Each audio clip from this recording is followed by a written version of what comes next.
She hit the wall so hard the impact knocked a tray of instruments off the counter. The crash echoed through the ER. Every head turned. A man 6 feet tall with forearms like pipe wrenches had his hand wrapped around a nurse's throat, lifting her off the floor. Staff froze. Security was 30 seconds away. Dr. Victor Hale stood at the far end of the corridor watching and did nothing. Everyone in that emergency room assumed the same thing. She was helpless. She was small. She was just a nurse. They were wrong. In the next 4 seconds, Mia Carter made a choice that would unravel everything, and nothing in that hospital would ever be the same. If this story already has you gripping your seat, stay with me until the very end. Hit that subscribe button, give this video a like, and drop a comment below with the city and country you're watching from. I want to see exactly how far this story has traveled. Let's begin. The shift started the way most Tuesday shifts started at Redwood Valley Medical Center, short-staffed, overcapacity, and running on vending machine coffee and stubbornness. Mia Carter clocked in at 6:45 in the morning, which was 15 minutes before her official start time, which was a habit she'd had for so long she couldn't remember when it began. She stowed her bag in the break room, pulled her dark hair into a low bun that would survive 12 hours of controlled chaos, and walked the floor twice before touching a single chart. It was something her old instructor used to call reading the room before the room reads you. She didn't think about that instructor much anymore. She'd worked hard to stop. The ER at Redwood Valley ran on a particular kind of organized noise. Monitors beeping, wheels on linoleum, nurses calling across the floor in shorthand that took 6 months to learn and a year to speak fluently. Mia had been there 8 months. She spoke it fine. "Morning, Carter." Delphine Okafor, one of the senior nurses, barely glanced up from the medication cart she was restocking. Delphine was 52 and had worked Redwood Valley's ER for 19 years and treated new hires with the same mild suspicion she'd treat a new brand of IV tape. Possible, but unproven. "Morning," Mia said. "What are we looking at?" "Bay 4's been here since midnight with chest tightness they're calling anxiety. It's not anxiety." Delphine handed her the chart without being asked. "And Bay 7 is going to be a problem. Altered mental status. Combative. Brought in by PD an hour ago. They left 2 officers, but 1 got called back." Mia flipped through the chest tightness chart. 44-year-old male, slightly elevated troponin on the first draw, complaints downgraded in triage to non-cardiac. She looked up. "Who cleared him as non-cardiac?" "Who do you think?" Mia didn't answer because she didn't need to. She already knew the handwriting on the assessment note. Victor Hale's signature had a particular arrogance to it. Wide, slanted, the letters of a man who signed things quickly because he believed his time was worth more than whoever was waiting on the other end of it. Dr. Victor Hale was the ER's supervising physician on the morning shift, and he was, by most measurable standards, technically competent. He'd gone to a good school. He knew his pharmacology. He could run a trauma protocol with his eyes half open. But somewhere between his residency and his current position overseeing 40 staff members on a rotation that never slept, he'd developed a particular kind of vision problem, one that made him see his own judgment as correct even when the evidence was stacking up quietly against him. He also, for reasons Mia had never fully understood, disliked her in a way that felt personal from the very first week. "You're the trauma nurse," he'd told her during her second shift when she'd asked a clarifying question about a post-op patient's pain protocol. "You follow the protocol. You don't reinterpret it." "I wasn't reinterpreting," she'd said. "I was asking if the dosage had been adjusted since his last admission. I'm the physician. If it needed adjusting, I'd have adjusted it." The patient had needed adjusting. Mia had flagged it to the attending on record, which was not Hale, and the change had been made quietly. Hale hadn't mentioned it again, but he'd looked at her differently after that, with the particular attention of someone who'd identified a potential inconvenience. 8 months of inconveniences later, she had learned to document everything and say less than she thought. She walked to Bay 4 and reintroduced herself to the patient, a heavy-set man named Gerald, who was sitting up on the gurney looking more embarrassed than scared. "I keep telling them it's nothing," Gerald said. "I get stress chest. My wife drags me in every time." "When did it start?" "Last night, maybe 10. I had a big meal, so—" "Does it get worse when you walk?" He paused. "Little bit." "Does it travel anywhere? Jaw? Left shoulder?" Another pause. Longer. Left shoulder, yeah, but that's an old injury. Mia looked at the monitor readout, looked at the chart again, pulled the portable EKG unit from the wall hook herself because the tech was already occupied in Bay 2. She ran the strip, looked at it for about 4 seconds. Then she walked directly to the nursing station and paged the attending cardiologist on call, bypassing the chart system's standard routing. She was still on the phone when Hale appeared behind her. Who authorized a cardiology consult on Bay 4? The strip shows ST changes in 2 and 3, Mia said without turning around. I'm following protocol for suspected STEMI. I assessed that patient. It's anxiety and reflux. His troponin was borderline on the first draw. The EKG, I read the EKG, shows elevation that wasn't there 3 hours ago. She turned around then, kept her voice even. If I'm wrong, we cancel the consult and he goes home. If I'm right, he's in the cath lab in 40 minutes. Hale's jaw tightened in a way she recognized. It wasn't anger exactly. It was the specific expression of a man being corrected by someone he'd decided didn't have the standing to correct him. You are not the physician on this case, he said quietly. You are the nurse. You provide care within the scope I establish. You do not initiate consults that override my assessment. I can initiate any consult that patient safety. I will be reviewing your documentation for insubordination, Carter. I strongly suggest you think carefully about your next word. She looked at him for a moment, the kind of look that didn't give anything away. The cardiologist is already on the phone, she said. I'll let you take it if you'd like. She set the receiver down on the counter between them and walked back to Bay 4 to stay with Gerald. The cardiologist arrived 18 minutes later. Gerald was in the cath lab within the hour. The blockage was significant, not immediately life-threatening, but close enough that the interventional team used the word lucky twice in the procedure notes. Mia documented everything with timestamps. She always did. Hale didn't say anything else to her directly for the rest of that shift, but she felt the shift in the room, the way certain staff members who'd been casually friendly now made eye contact with their clipboards instead of her. In a hospital, people read the room constantly. They knew who had power and who was being targeted, and most of them were too concerned with their own positions to step into the middle of it. Delphine was the exception. On her lunch break, the older nurse sat down across from Mia in the break room and said, without preamble, "You know what you did today? I followed protocol. You made him look wrong. That's a different thing in his world." Mia turned her coffee cup in her hands. The patient needed, I know what the patient needed. I'm not arguing with you. Delphine looked at her steadily. I'm telling you to watch your back, because men like Hale don't forget, and they don't let things go quietly. I've dealt with men like Hale before. Delphine studied her for a moment, the way an experienced person studies someone who's said something true but incomplete. I believe you, she said finally, and went back to her food. The afternoon brought the usual rotation of broken bones, allergic reactions, one pediatric fever that turned out to be an ear infection, and a construction worker with a nail gun injury that was both worse and less dramatic than it sounded. Mia worked steadily, efficiently. She was good at the job. Not showy about it. She didn't narrate her own competence or seek acknowledgement. She just did what needed doing and moved to the next thing. What she was less good at was the waiting. The particular tension of knowing something was coming and not knowing what shape it would take.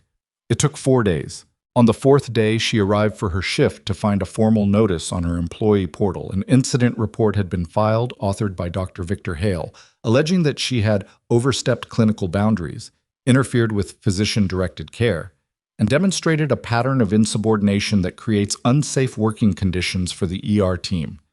There was a meeting scheduled, HR and the ER department head. 2 days out. She read the notice twice in the parking lot before going inside. Then she went in and started her shift. There were other nurses who might have spent the next 2 days in anxious paralysis, calling friends, crying in bathroom stalls, rehearsing arguments at 3 in the morning. Mia wasn't built that way. She wasn't sure if that was a strength or just a particular kind of damage she'd learned to call a strength, but either way, it functioned. She documented everything she could legally pull from her own records, wrote a clear factual account of the Gerald Simmons incident with timestamps and clinical notes, and requested a copy of the patient outcome report, which she was entitled to as the initiating nurse on the consult. Gerald had been discharged successfully. The discharge summary called the intervention timely. She printed that, The meeting happened on a Thursday morning in a windowless conference room on the second floor that smelled like burned coffee and budget decisions. Hale was present, along with HR Director Pamela Voss, a thin woman in her 50s with reading glasses on a chain and the practice neutrality of someone who'd sat through too many of these, and ER Department Head Dr. Marcus Greeley, who was technically Hale's supervisor, and who had the particular discomfort of a man being asked to discipline someone he privately suspected was correct. Mia sat across from them with her folder of documentation and her hands flat on the table. Voss outlined the complaint. Hale said very little, which was itself a kind of statement. He let the formal language do the work. When it was her turn, Mia walked through the timeline, Gerald's presentation, the troponin result, the EKG findings, the cardiology consult, the outcome. The patient survived a significant cardiac event in part because the intervention was timely, she said. I followed clinical protocol. I documented every step. I'm happy to provide the patient's outcome report if it would be helpful. She set the printout on the table. Greeley picked it up, looked at it for longer than strictly necessary. Dr. Hale's concern, Voss said carefully, is not with the outcome in isolation, but with the pattern of behavior around clinical decision-making that the nursing staff are expected. The pattern, Mia said, is that I flag clinical concerns when I observe them. If that's the behavior in question, then yes, I'll continue it. The room went quiet. Greeley set the paper down. Nurse Carter, I think what we're looking at here is— What we're looking at, Hale said, finally speaking directly, is a nurse who consistently second-guesses physician judgment in ways that undermine the authority structure of this department. That creates problems whether or not any individual case has a positive outcome. Dr. Hale, Mia said, with respect, I'm not here to undermine authority. I'm here to keep patients safe. Those two things aren't supposed to be in conflict. He looked at her the way he always did when she said something that cornered him, like a door he hadn't expected to find locked. The meeting ended without a formal decision. Voss said they would review the documentation and follow up, which was, in Mia's experience, the institutional equivalent of everybody buying time. She took the elevator back down to the ER, and she went back to work. The call about Bay 7 came at 11:47 that night. She wasn't supposed to be there. Her shift had technically ended at 7. But Delphine had called at 9:30, asking if she could cover the last few hours because Marcus had gone home sick, and Mia had said yes because she had no particular reason to say no, and because the hospital was short-staffed in a way that had long since stopped being surprising. The patient in Bay 7 had been brought in 3 hours earlier. His name, per the intake form, was Darren Viach, and the police report attached to his file described a man who'd been involved in a traffic altercation that had escalated to a physical confrontation, during which he'd been restrained, during which he'd struck his head on a curb, and during which his behavior had become increasingly erratic and aggressive. He was 41 years old. He had a history of head injuries from an accident 6 years prior. He was currently cycling between periods of semi-lucidity and agitation. One officer remained stationed outside the bay. His name was Tomas Reyes, and he'd been there for 3 hours and looked like a man in need of a rotation. Mia checked in with the nurse who'd been managing Viach and got a brief handover. He's been calmer the last hour, the other nurse said. But watch the left side. He lunges left. I think it's the head injury making him track weird. Got it. Go home. She went into the bay. Viach was sitting up in the bed with restraints on his wrists, soft ones, the kind that looked like padded Velcro and could be pulled off with enough determination. He looked at her when she came in. His eyes were unfocused in a specific way she recognized. Not chemical, not psychiatric exactly, but the particular neural scramble of traumatic brain disruption. Hey, she said. Not loud, not bright, just steady. I'm Mia. I'm your nurse tonight. I know where I am, he said. The words came out slightly sideways, like the connection between thought and language was running a half-second behind. Good. That makes things easier. She checked his IV line, his vitals, the position of the monitor leads. Everything routine, everything unhurried.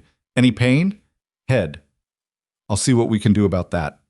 She made a note and moved to adjust the IV rate, and she heard it before she processed it. The sound of the Velcro restraints tearing free on the left side, which she'd been told to watch for, and she turned at the same moment he came off the bed. He was bigger than he'd looked horizontal. 6'1", maybe 220, and whatever was happening in his brain had removed whatever circuit usually mediates impulse. He crossed the 3 feet between them in less than a second, and his hand caught her by the throat before she completed the half-turn. Her feet left the floor. The impact of her back hitting the wall knocked the tray stand sideways. Instruments scattered. The crash echoed out into the corridor. She heard someone shout outside the bay. Vyache's grip tightened. His face was 3 inches from hers, and his eyes were blank in the way that was scarier than anger. Not there, just pressure and weight, and the raw animal physics of a bigger body overwhelming a smaller one. Distantly, she was aware of Officer Reyes pushing through the curtain, was aware of someone else running in the corridor, was aware of the particular suspended quality of the room, everyone seeing, everyone frozen, the 2-second gap, where the brain hasn't caught up to the fact that it needs to move. She didn't wait for anyone to catch up. Her hands came up between his forearm and her throat, not grabbing, not pulling, just wedging into the mechanical weak point of his grip. She turned her chin into the pressure, which is counterintuitive but reduces the compression on the trachea. Her left foot planted. Her right knee came up slightly, shifting her center of gravity lower than his. "Let go," she said, barely above a whisper. Not because she was scared, because a lower register carries through a locked-down nervous system better than a shout. He didn't let go. She moved. Not with force exactly, with angle. Her right arm came over his forearm, rotating inward, breaking the mechanical advantage of his grip the way you break a branch. Not by pulling against it, but by bending it the wrong direction. The hand released. She stepped sideways and slightly behind him in the same motion, her left hand coming up to guide his arm into a locked position against his own body. Not wrenching, just placing, controlling the joint without punishing it. He went down onto the bed, face forward, with his arm controlled behind him. She kept the pressure steady enough to hold, light enough to not hurt. The whole sequence took somewhere between 3 and 5 seconds. She was aware, as Reyes finally reached them and got his hands on Vyache's shoulders, that the room outside the curtain had gone completely silent. She stepped back. Let Reyes take control of the restraint. Watch them resecure Vyache with the clinical detachment of someone doing a post-procedure assessment. Was there injury? Was there additional agitation? Did the head positioning need adjustment? Then she became aware of the fact that approximately 8 people were standing in the corridor staring at her. Delphine was one of them. Her expression was unreadable in the specific way of someone who has just been surprised by information they were not certain they should process. A second-year resident named Jonah Park had his mouth partially open. A transport aide stood frozen with a wheelchair. And at the far end of the corridor, hands in his coat pockets, Dr. Victor Hale stood watching her with an expression she hadn't seen on his face before. It wasn't contempt. It wasn't professional detachment. It was something closer to recognition. The specific, unwelcome recognition of a man who has been operating on an assumption that has just been revealed as catastrophically incorrect. Mia pulled the curtain closed behind her. She walked to the nursing station, made a clinical note on Vyache's chart, flagged the restraint failure for the equipment review log, and noted the time. Her hands were steady. They always were. What she couldn't account for, what she couldn't log or document or file away, was the fact that 2 minutes after she sat down, Delphine appeared at her elbow and said very quietly, "Mia, who are you?" And Mia didn't answer, because that was the problem. That was always the problem. Some answers, once given, couldn't be taken back. And she had spent 3 years, 3 careful, deliberate, exhausting years, building a version of herself that didn't require those answers. She looked at the monitors. She looked at the charts. She looked at the corridor, which had slowly resumed its normal noise, but had not, she knew, resumed its normal assumptions about her. Somewhere in the hospital, Hale's phone was buzzing. She didn't know whose number was on the screen. She should have gone home an hour ago. She should have been sleeping. Instead, she sat at the nursing station, very still, while the ER moved around her and waited for whatever was coming to show itself. It always did. It came the next morning. Not whatever she'd been bracing for. Not Hale, not HR, not a formal notice slid under a door. What came was quieter, and in some ways worse. The particular silence of a workplace that has collectively decided to process something it doesn't understand yet. She arrived at 6:50. The break room went 2 degrees cooler when she walked in. Not hostile, more like the cautious stillness of people recalibrating in real time. Two nurses who normally said good morning said nothing. A resident she'd helped with a procedure last week found something absorbing in his phone. Only Marcus, back from his sick day and looking like he hadn't fully recovered, gave her a nod that meant something, though she couldn't have said exactly what. She poured her coffee and didn't perform normalcy. She just drank it. Delphine came in at 7:15, poured her own coffee, sat down across from Mia without a word, and they sat like that for a while. The hospital hummed around them. "Video's going around," Delphine said finally. Mia looked up. "What video?" "Someone had their phone out when it happened. The corridor, not the bay. The angle's wrong for that. But you coming out and the way you looked and Reyes still trying to get his bearings." Delphine wrapped both hands around her mug. "It's in the hospital group chat. Probably 6 other places by now." Mia set down her cup. "How bad?" "Depends what you mean by bad. Half the comments are impressed.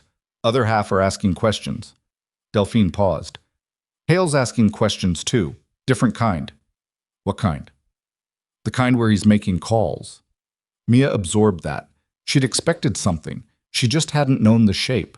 A video changed the shape. A video meant it was out of the building, and things that left the building stopped being manageable through internal channels.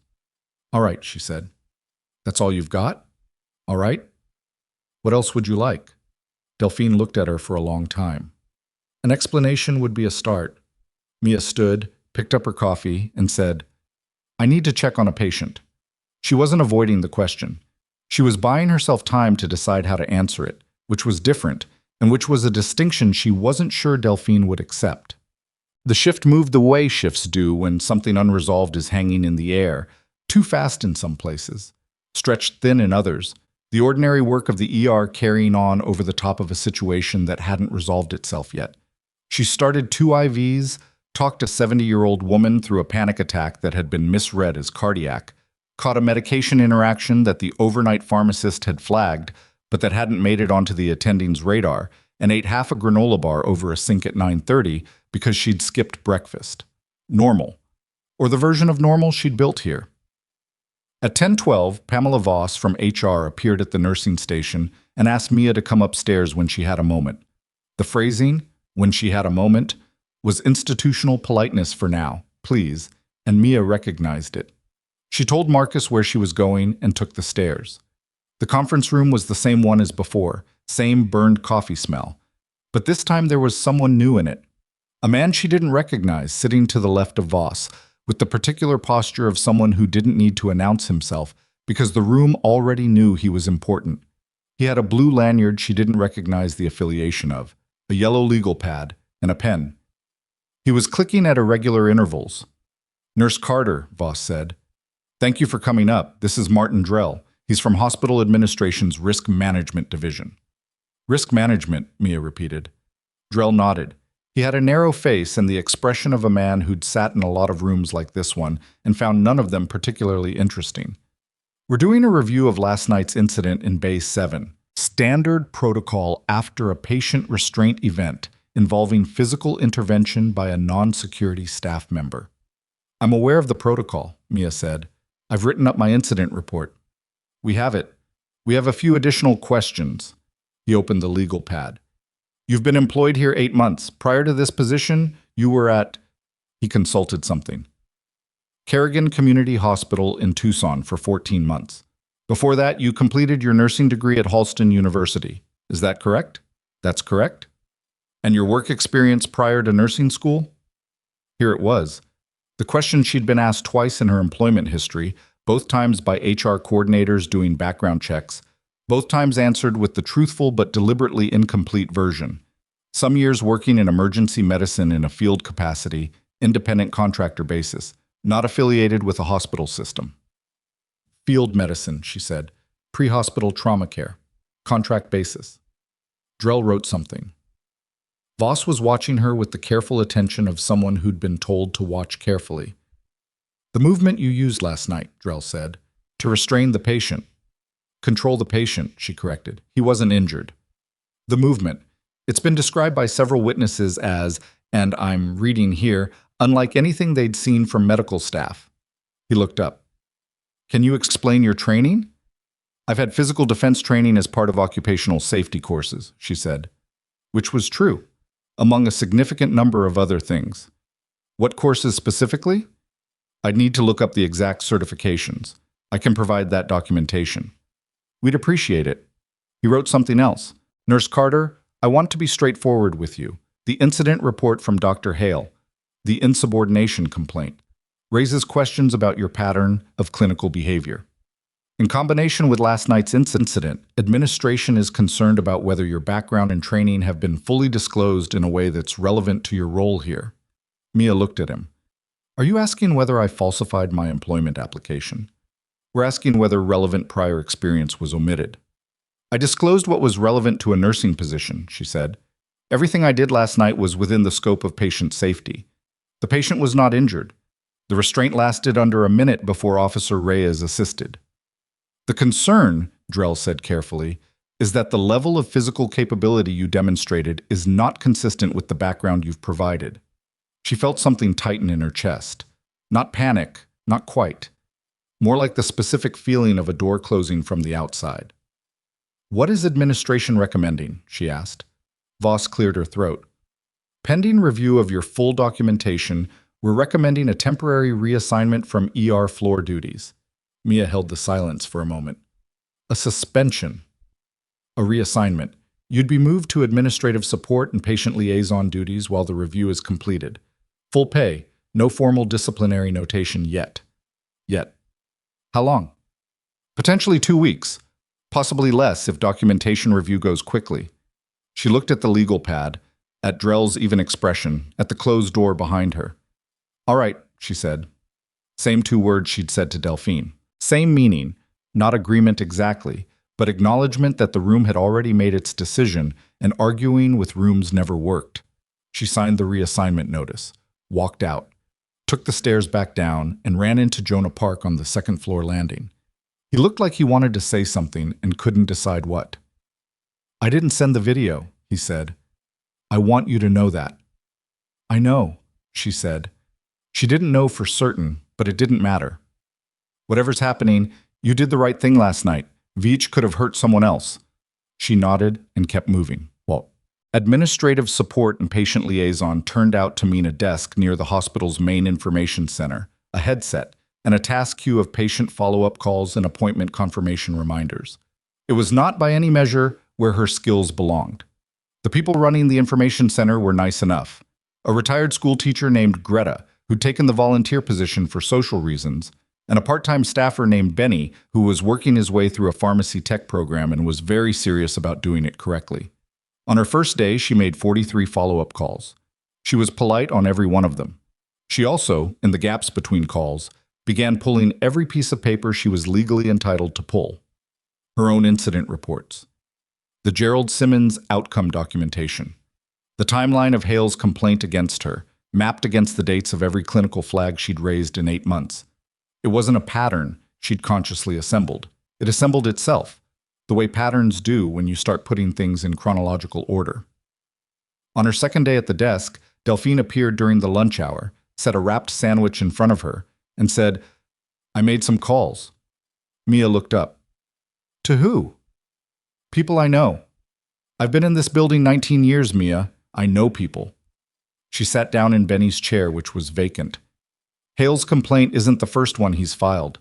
I found 3 others in the last 2 years, all female nurses, all filed within a week of a patient outcome where the nurse's intervention contradicted his initial assessment. Mia stopped typing. All 3. All 3 reassigned. 2 of them resigned within 6 months. 1 transferred to a different department and is still there but won't talk about it. Delphine folded her hands. That's a pattern. I know it's a pattern. What are you going to do about it? I'm going to finish documenting mine, Mia said, and then I'm going to let the documentation speak. Delphine looked at her steadily. Documentation doesn't always win. I know. Men like Hale, they're good at the institutional game. They know which doors to knock on, which names to drop. You're new here. You've got a background nobody understands, and you've just handed them a reason to look at you sideways. Mia picked up the sandwich. She'd been eating badly for 3 days.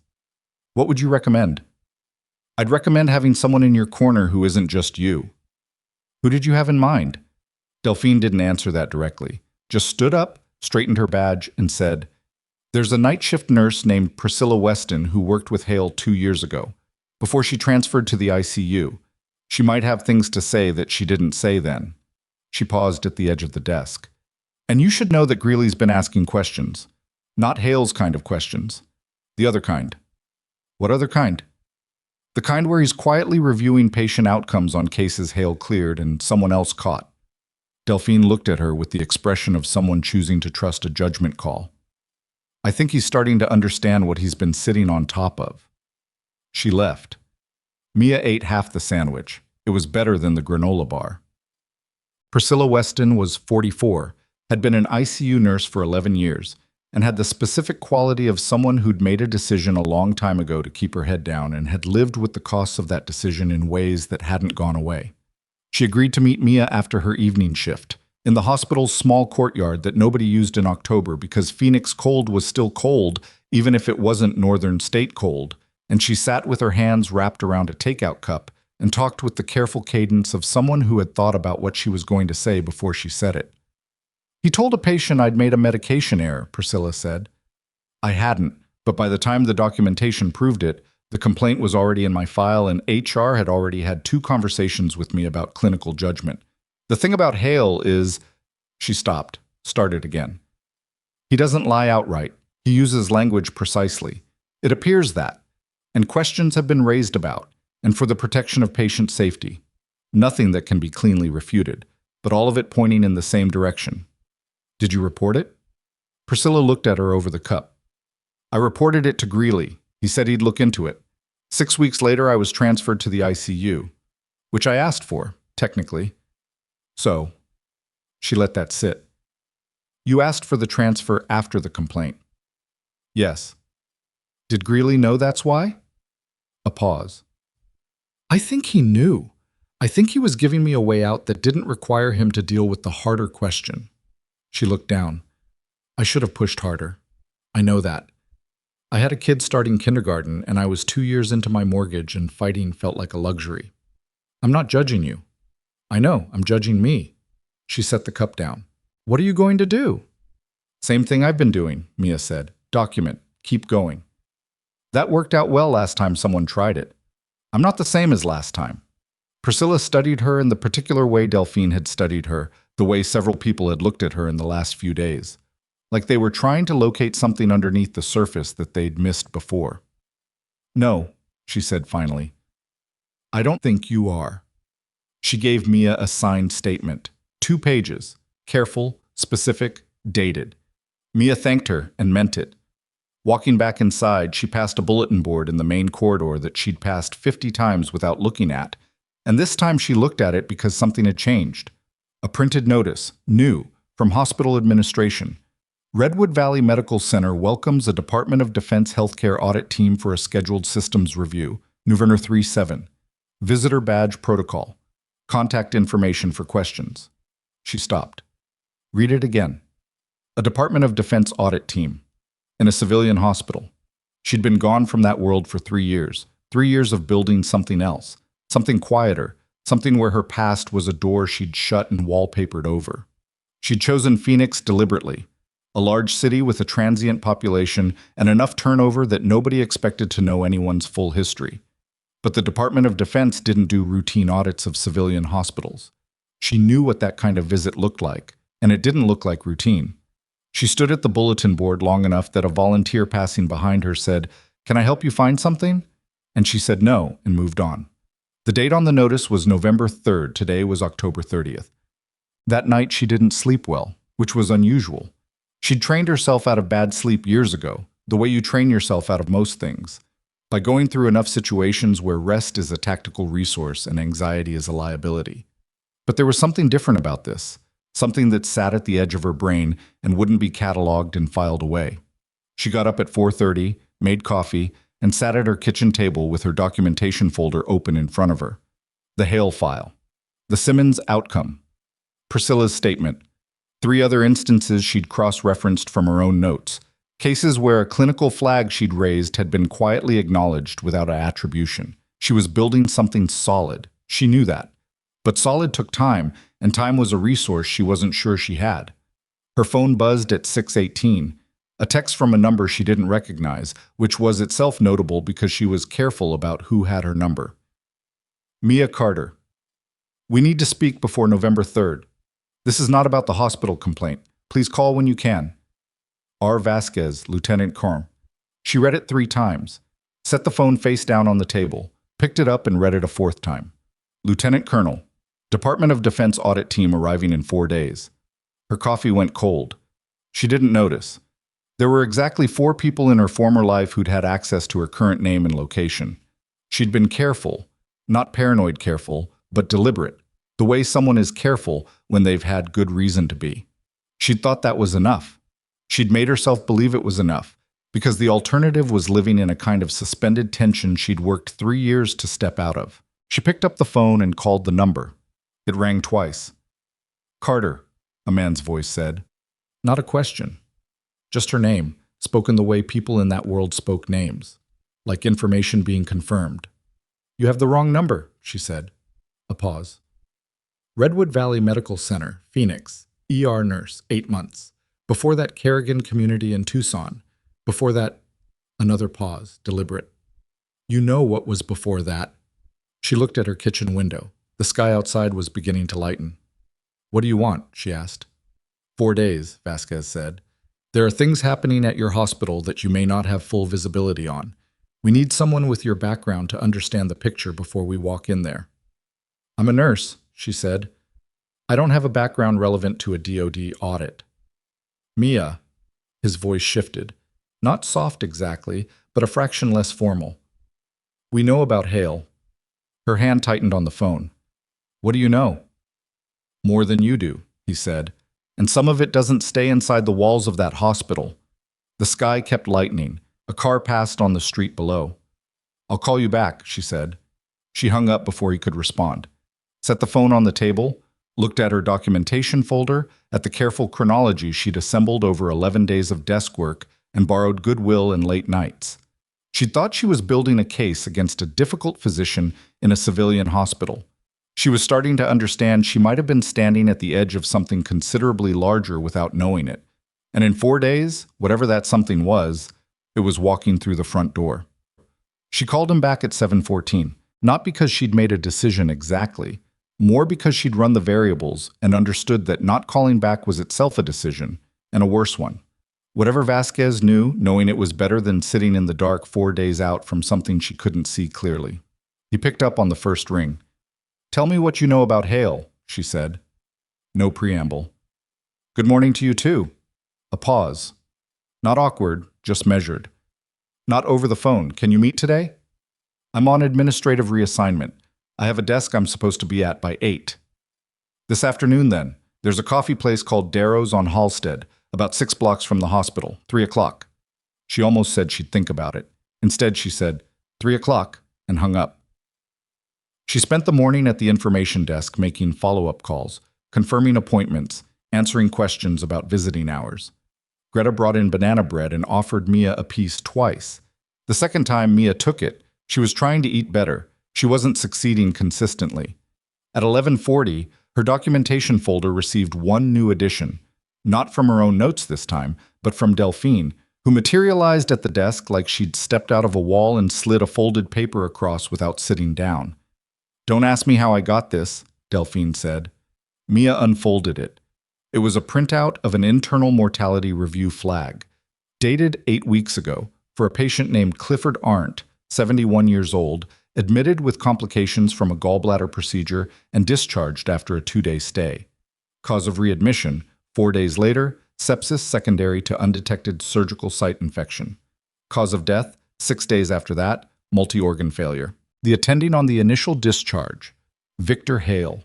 The discharge documentation included a note, Hale's handwriting, she recognized it, that the patient's wound site had been assessed as healing appropriately.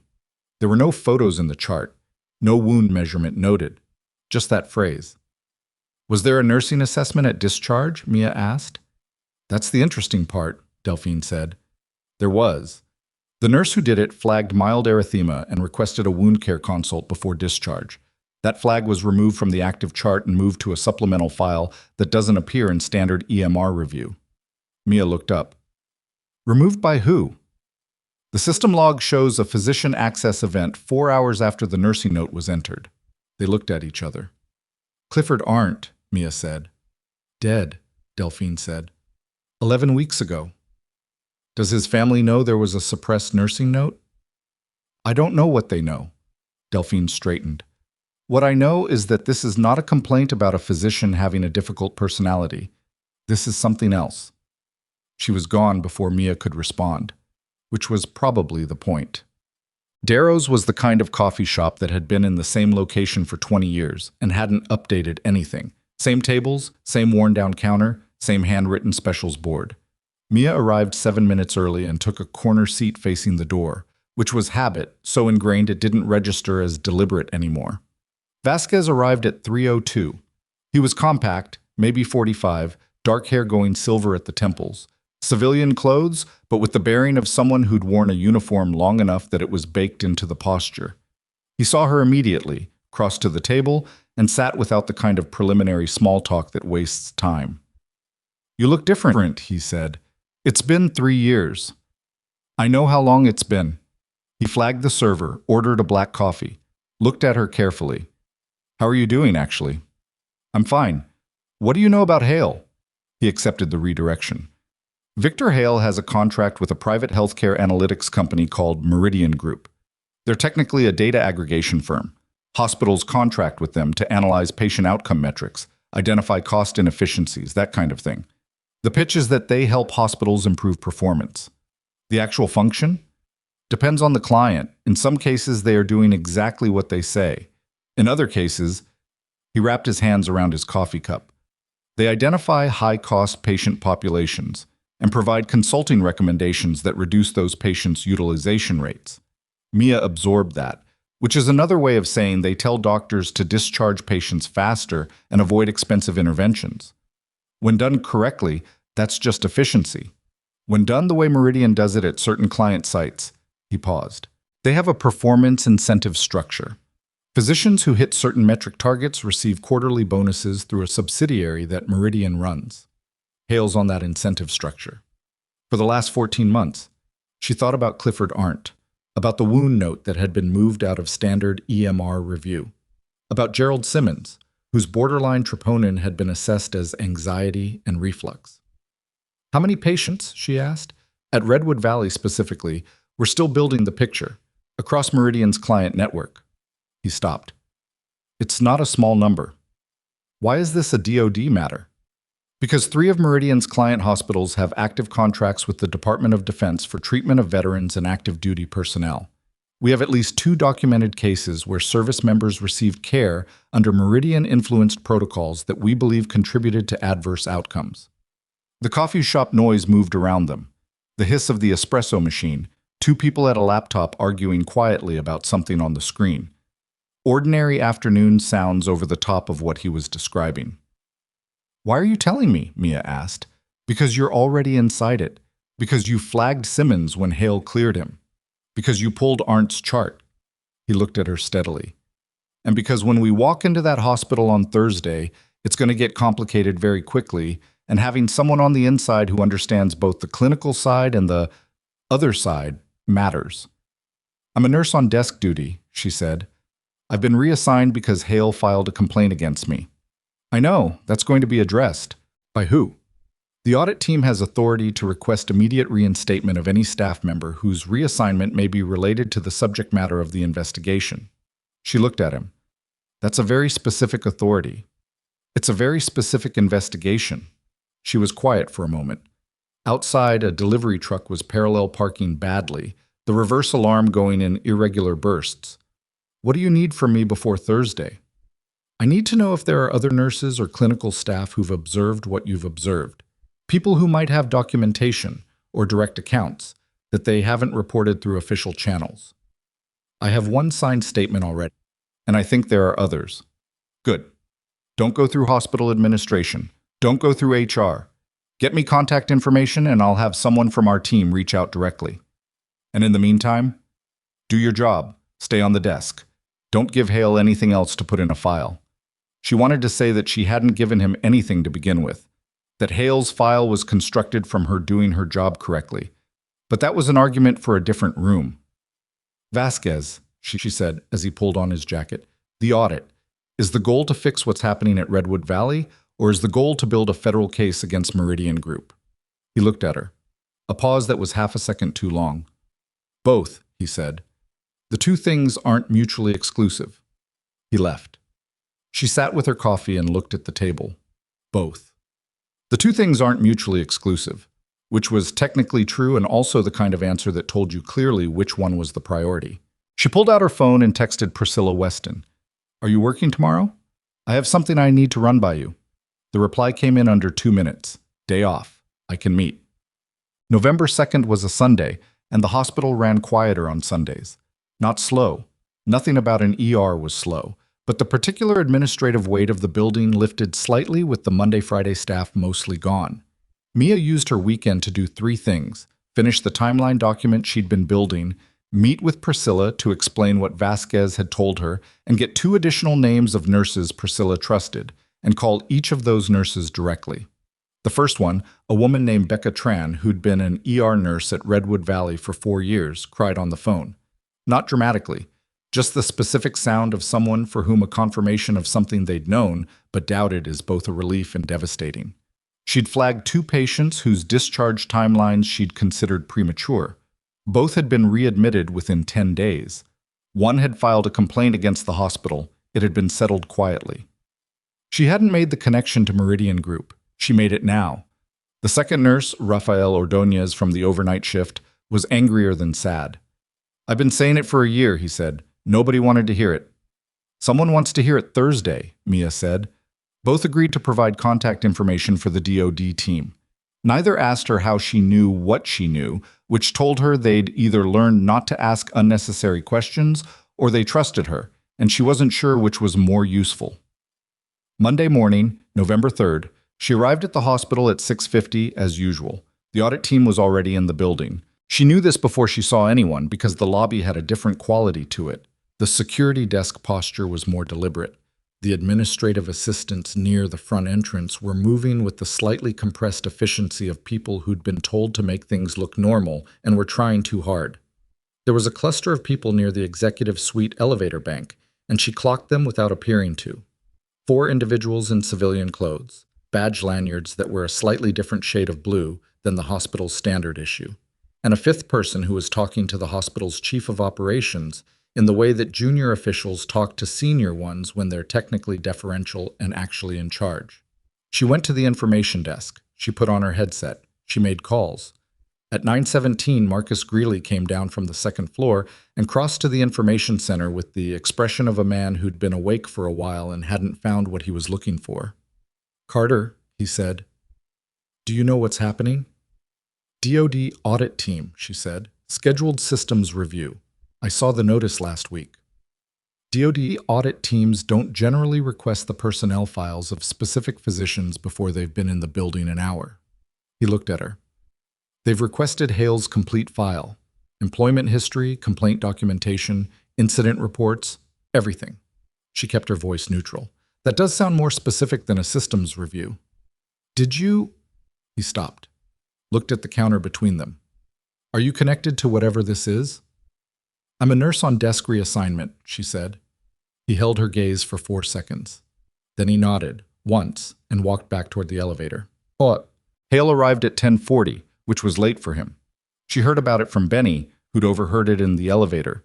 Hale had been called in specifically, not for his regular shift.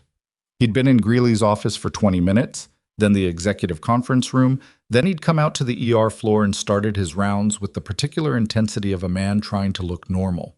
At 11:05, Vasquez appeared at the information desk. He had his team badge visible and a woman beside him who Mia hadn't met, late 30s, sharp-featured, the kind of compose that came from having been in difficult rooms professionally. Nurse Carter, Vasquez said, in a way that was both formal and carried a very specific subtext. This is Captain Renata Souza. We need a few minutes of your time. Of course. She put the headset down. They used the same second-floor conference room, the same burned coffee smell. It was becoming a recurring setting, which she'd have found darkly funny under different circumstances.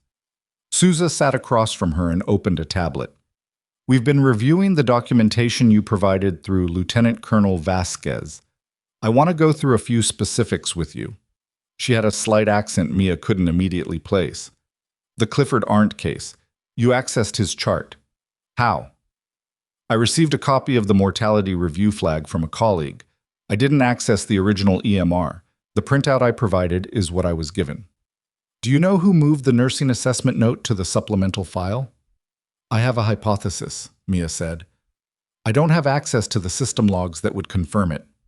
We do, Souza said. We're confirming it now. She looked up from the tablet. The Gerald Simmons incident, the initial cardiac assessment by Dr. Hale. That's your first documented case, correct? First I personally flagged, but not the first you observed. A pause. No. Tell me about the others. So she did. She laid it out the way she'd laid everything out, with timestamps where she had them, with clinical specifics, with careful attribution of what she'd witnessed directly versus what she'd been told versus what she'd inferred. It took 22 minutes. Souza typed while she talked. Vasquez sat at the side of the table and didn't speak. When she finished, Souza said, "What you're describing is a systematic pattern of premature discharge and clinical downgrading across a high-cost patient population, elderly, complex comorbidities, extended care needs, over a period that correlates with Hale's onboarding to the Meridian incentive structure." That's what it looks like, Mia said. Yes. It's also what the data says. We've been running comparative outcome analysis for the last 3 weeks. Redwood Valley's readmission rate in Hale's patient cohort went up 23% in the 14 months after he joined the Meridian contract. Mortality in that cohort went up 9%. 9%. She knew that number was real. She'd suspected something like it. Having it said out loud in a conference room with a tablet full of data behind it was different from suspecting it. We're executing a formal evidence preservation order on Hale's patient records this afternoon, Souza said. Administration has been informed. He's being asked to step back from patient care pending the review. He won't go quietly, Mia said. No, Souza agreed. They rarely do. Mia looked at the table. What happens to my reassignment? Vasquez answered that one. It's being formally rescinded as of today. The HR documentation from Drell has been flagged as potentially retaliatory in connection with the investigation. Voss and Drell have been asked to cooperate with the review team. And Hale's complaint against me? Part of the same flag, Vasquez said. For what it's worth, and I know it's not everything. The record's being corrected. She nodded. It wasn't everything. He was right about that. But it was something. What she hadn't expected was how fast the atmosphere of the building would change once words started moving, and words started moving within the hour. Hospitals are communities in the specific sense that information travels through them, the way information travels through any contained space where people work closely and observe each other constantly, in fragments, partially correct, faster than anyone intends. By 1 in the afternoon, the ER floor knew the DoD team was in the building and had pulled Hale's files. By 2, they knew he'd been asked to step back from patient care. By 2:30, the phrase Meridian Group was moving through the break room conversations and the nursing station sidebar exchanges in the particular way that a name does, when it's new information that makes old confusion make sudden sense. She was back at the information desk when Hale found her. She heard him coming. Not his footsteps, but the change in the ambient noise of the corridor, the way conversation slightly lowered and people slightly moved when someone projecting a particular kind of energy entered a space. She had the headset off before he arrived. He looked bad. Not disheveled, Hale was never disheveled, but the particular kind of bad that comes from the inside. Jaw tight, eyes with that quality of someone running rapid calculations and not liking the results. "You did this," he said, quietly, which was worse than loud. "I documented patient safety concerns," she said. "You've been feeding information to a federal investigation behind the hospital's back. Dr. Hale, I don't think this is—" "I built my career in this hospital," he said. Still quiet, which was the frightening part. 11 years. I know every protocol, every board member, every administrative line. You've been here 8 months. 8 months in a video clip. She looked at him steadily. I've been here long enough to watch Clifford Arndt die from a wound infection that was flagged and suppressed. Something moved across his face. She'd expected denial. What she got was faster and colder. Calculation. That case was reviewed by the mortality committee, he said. With the nursing note in the supplemental file instead of the active chart, she said. Yes. You don't know what you're talking about.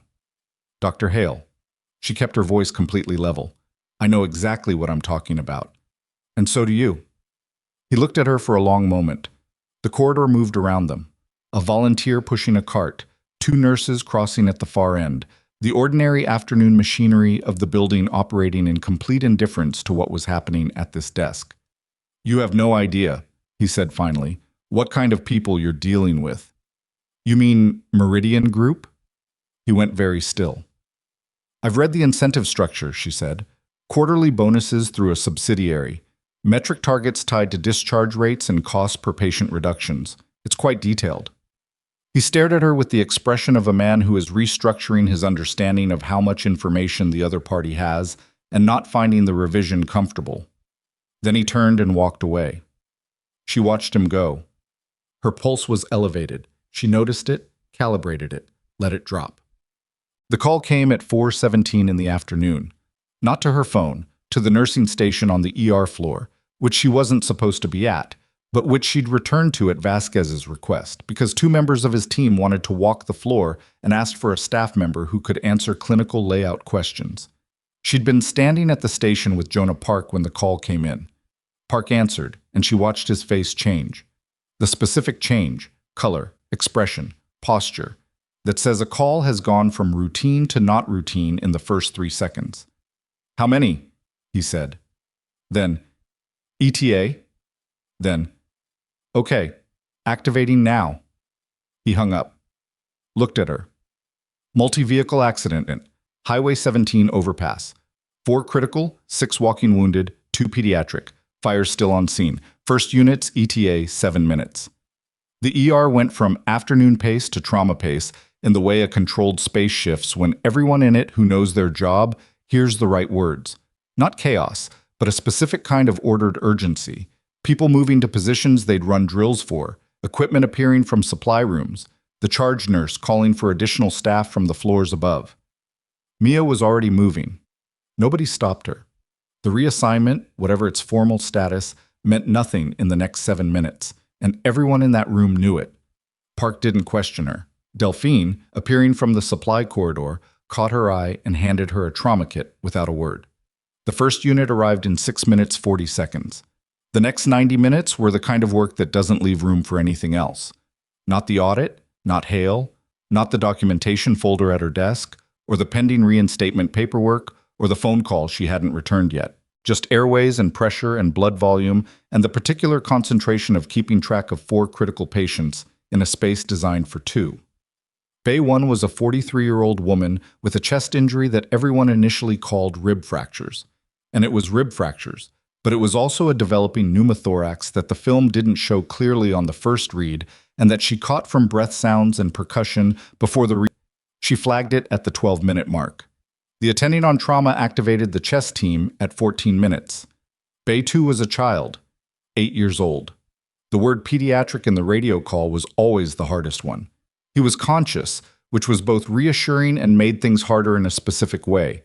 A conscious, frightened child is more difficult to work around than an unconscious one, and she was talking to him while her hands did other things, which was a skill she'd learned in a different context that had never stopped being useful.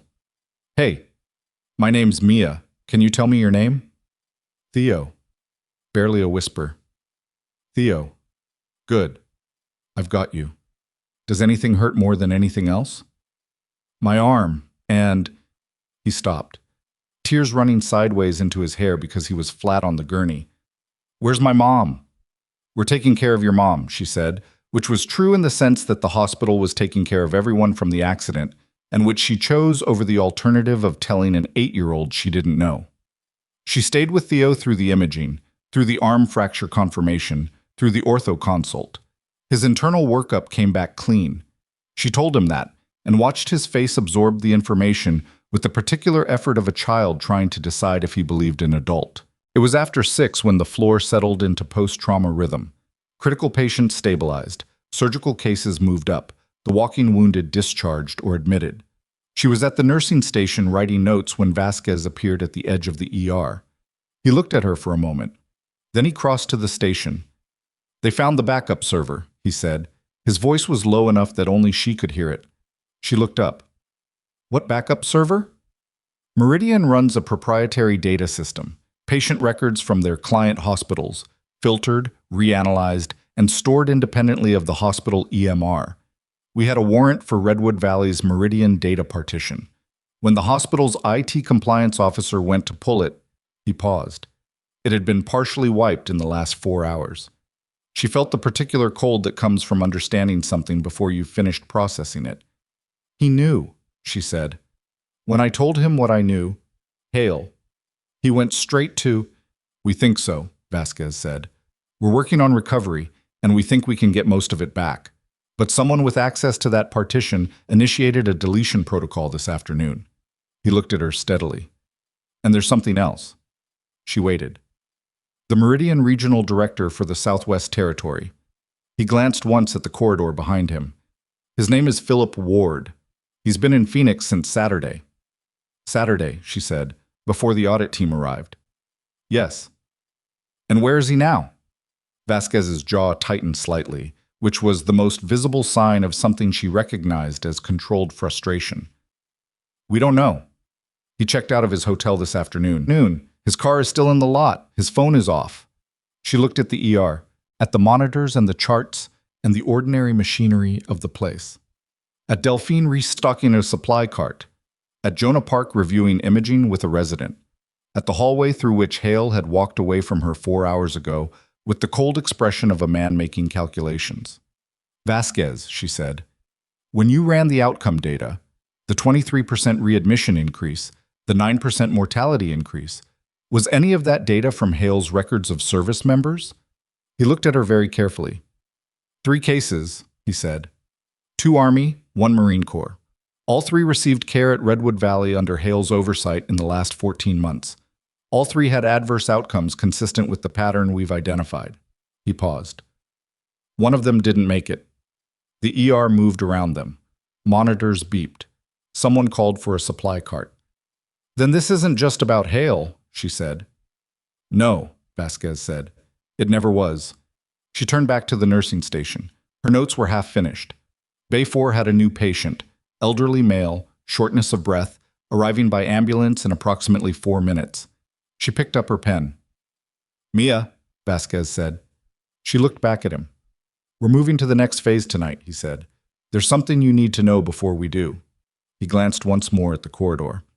"We found another name in the Meridian contractor files. Someone on the inside of the hospital who wasn't Hale. Someone who's been managing the data partition access from the clinical side." She waited. He said the name, and every calculation she'd been running for the last 11 days shifted, recalculated, and landed somewhere she hadn't been prepared for. The name was Marcus Greeley. She stood at the nursing station for a moment that felt longer than it was, her pen still in her hand, the half-finished note in front of her unchanged. The ambulance ETA was now 3 minutes. The monitor on Bay 4's incoming line was beeping its prep sequence.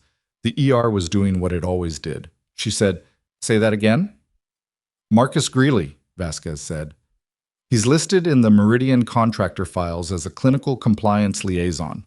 The role is described as internal coordination, facilitating data access, managing staff concerns that arise from protocol changes, escalating issues that could create regulatory friction."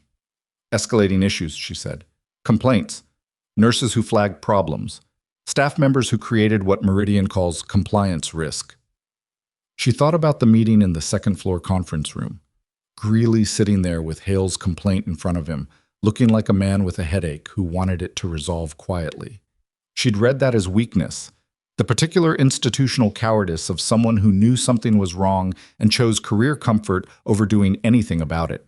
She'd been partly right, but weakness and complicity weren't the same thing, and she'd conflated them. "How long?" she asked. "His contractor registration with Meridian is dated 19 months ago, 5 months before Hale was brought on," which meant Greeley hadn't been pulled into something Hale had already started. He'd been the infrastructure. He'd been there first. The ambulance bay doors opened. The incoming patient was a 78-year-old male, shortness of breath, deteriorating oxygen saturation, and she put the pen down and moved because there was no version of this where she stood at a nursing station processing personal information while a patient came through the door. She worked the case. The patient's name was Arthur Devlin, and he'd been at home when his wife noticed he was struggling to breathe and called 911. He was scared in the specific way elderly patients often are, not of death exactly, but of the machinery around it, the fast-moving strangers and the equipment, and the particular vulnerability of lying on a gurney while people do things to your body without narrating all of it. She narrated more than most nurses did, not performing comfort, just giving him enough information that he wasn't operating entirely in the dark. Your oxygen levels are low. We're going to fix that first and then find out why. Can you tell me when this started? After lunch, he said, slightly breathless. Maybe 2:30. Any chest pain? No, just heavy. Heavy is useful information. She adjusted the flow rate on the oxygen and watched the saturation number. I'm going to stay with you. She meant it. She stayed through the imaging order, through the preliminary read, through the attending's assessment. Bilateral pleural effusion, likely cardiac in origin. Manageable. Not immediately dangerous if they moved on it tonight. She made the note. Flagged the cardiology consult through proper channels. Watched the system work the way it was supposed to when nobody was gaming the metrics. Arthur Devlin's wife arrived at 6:48. A small woman, late 70s, who'd driven herself to the hospital and was visibly holding herself together with both hands. Mia met her at the triage entrance and walked her back. He's stable, Mia told her. His heart is working harder than it should be, and there's some fluid built up, but we caught it tonight, and we're going to address it. He's asking for you. The woman, her name was Ruth, took one breath that was almost a sob and wasn't. He never complains, she said. I almost didn't call. You called, Mia said. That's what matters. She left them together and went back to the nursing station. Vasquez was gone. In his place was a business card, face down on the counter. She turned it over, an extension number written on the back in blue pen. She put it in her pocket. At 7:40, Delphine pulled her into the supply corridor for 45 seconds. Greeley left the building at 5:30, Delphine said, low and fast, which is not unusual. He usually leaves between 5 and 6, but Sousa's team went to his office at 6:15 to request documentation and found his computer locked down, his filing cabinet open, and his assistant saying he'd taken a box of personal items. A box, Mia said. She thought he was cleaning up for an office renovation. The renovation is not scheduled. Delphine looked at her with steady eyes. The DOD team knows. They had someone follow up to his building. He's home. Is that better or worse? Depends on what's in the box. A beat. Mia, he was in the room when they told you about the reassignment. He was in the room when Hale's complaint was presented. He knew exactly what was in your documentation folder because Hale's complaint referenced it. He's been managing both sides, Mia said, keeping Hale covered and making sure anyone who got too close to what Hale was doing got redirected. Reassigned, Delphine said, or transferred, or left. Like Priscilla. Like the 2 nurses from 2 years ago. Greeley's version of management. Not aggressive enough to draw attention, just enough friction to make the path of least resistance point away from the problem.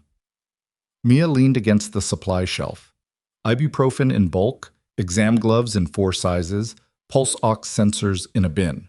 The ordinary inventory of a place that keeps people alive. I was never just dealing with Hale, she said. It wasn't a question. No, Delphine said. I don't think you were. Son. She called Vasquez's extension at 8:15 from the hospital's exterior courtyard, the same cold concrete space where she'd met Priscilla a week ago. Phoenix in November after dark was 52 degrees, and she hadn't brought a jacket, which she noticed but didn't go back for. Greeley's at home, she said. What are you doing about it? We have someone on the building, Vasquez said. He hasn't gone anywhere. We're executing a search authorization on his hospital records access tonight. Anything he touched in the EMR system, any data partition activity, any administrative file modifications. The attorney's office is processing the authorization now. He took a box from his office. We know. His assistant described the contents as best she could: physical files, a personal hard drive, some notebooks. If the notebooks have what I think they have, we know, he said again. Not dismissive, just already running the same calculation she was. We're moving to bring him in for questioning tomorrow morning. Voluntary first. If he declines, he'll decline. A pause. Probably. Vasquez. She looked at the parking lot lights, the smear of Phoenix glow above the building line. If the data partition was partially wiped this afternoon and Greeley took physical files tonight, then someone told them the timeline was moving faster than they expected. Someone told them today. Silence on the other end for a moment that was slightly too long. That's a concern we're looking at, he said. Who knew the audit team's timeline inside the hospital beyond administration? Administration, the IT compliance officer, and the two people from risk management who were read into the preliminary scope. Drell, she said. Martin Drell, risk management, legal pad, clicking pen. His access is being reviewed. She processed that. The thing about institutional corruption is that it's never as contained as the people running it believe. It spreads outward through access and convenience and small decisions that seem low risk at the time, until what started as two people with a profitable arrangement becomes a network of people with varying degrees of knowledge and investment, held together by shared liability rather than shared purpose. How many people are we actually talking about? She asked. At Redwood Valley? 3 confirmed, 2 persons of interest. At the Meridian Group corporate level, he stopped. That's a longer conversation. Is Philip Ward still missing? His phone came back online at 7:03 this evening, briefly. We got a location ping. He was at Sky Harbor. By the time we had someone there, he'd cleared security. She closed her eyes for a second. He's gone. He's gone from Phoenix. He's not gone from our jurisdiction. There's a federal hold going in tonight. She went back inside. The ER was settling into its late evening rhythm. Fewer critical cases, more of the chronic pain and infection presentations that tended to come in after 9. People who'd been hoping whatever was wrong would resolve itself and had finally admitted that it wouldn't. She finished her notes. She checked on Arthur Devlin, who was sleeping with Ruth in the chair beside him, her hand over his on the blanket. She restocked 2 supply carts and caught a labeling error on a medication tray and corrected it and logged it without fanfare. Normal work. The kind that kept people alive in the margins while larger things moved overhead. The next morning came in fast. She was back at 7, which was by choice, not because she was scheduled, but because she'd understood somewhere around midnight that the next 24 hours were going to require her to be present in ways that her administrative reassignment hadn't contemplated. She'd texted Vasquez. He'd replied at 6:18, be here by 7. Souza met her in the lobby at 7:04. The team had grown by 2 people overnight. She recognized the bearing even before she read the agency affiliation on the lanyards. These were not healthcare auditors. Greeley agreed to voluntary questioning, Souza said, walking fast toward the executive wing. He came in at 6:30. His attorney is with him. He has an attorney already. Called one last night. Souza pushed through a stairwell door, which tells us something about his state of mind. Did he bring the box? No. His attorney advised him to leave it pending review of the search authorization, which his attorney is contesting. She glanced sideways at Mia. The authorization will hold, but it costs us time. They came out on the 3rd floor, which was administrative territory, carpeted hallways, the particular hush of a space that processed paper rather than people. The executive conference room was at the far end, and through the glass panel in the door, Mia could see Greeley sitting at the table with a woman in a gray suit, the attorney, and Vasquez across from them. She didn't go in. She didn't need to. What she needed was 20 minutes with Souza in the smaller room next door, going through the timeline of Greeley's administrative decisions over the last 19 months, mapping them against the pattern she'd documented. The complaint that moved Priscilla Weston to the ICU, the 2 nurses who'd resigned, her own reassignment, the mortality review process on Clifford Arndt that had proceeded without the nursing note. This one, Sousa said, pointing to a date on the screen. September the 4th. The Mortality Committee meeting on Arndt. Who chairs that committee? It rotates, Mia said, but the department head can designate a chair for individual cases. I'd need to check who designated. Greeley designated himself, Sousa said. For this case specifically, he requested to chair the committee review. The request is in the administrative log. She paused. The committee met for 40 minutes. The outcome was no preventable contributing factors identified. Usual committee duration for a case, this complex is closer to 2 hours. A 40-minute review of a man who died from a suppressed wound infection.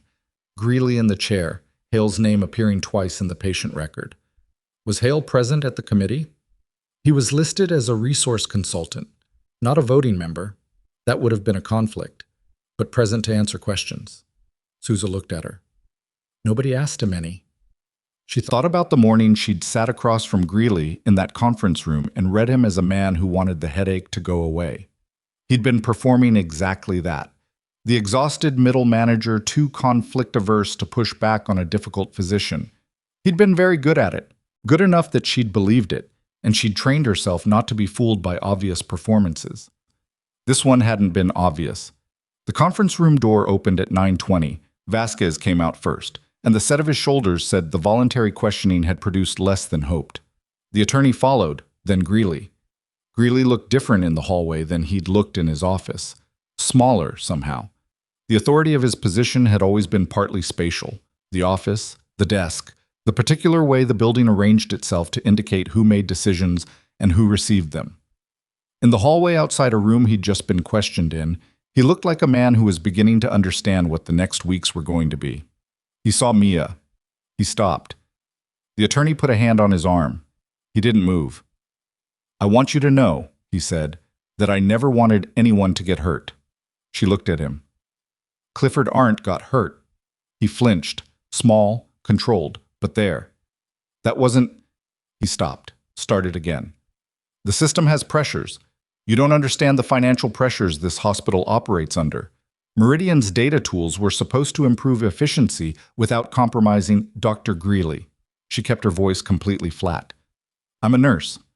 The thing you're describing as financial pressure, I see it as a 71-year-old man dying from an infection that a nursing note identified and that someone moved out of the chart, so the mortality committee wouldn't have to ask uncomfortable questions."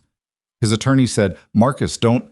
"I'm not angry," Mia said, which was true and also not complete, but the anger was something she'd learned to put in a specific place during the time in her life before this one, and it stayed there.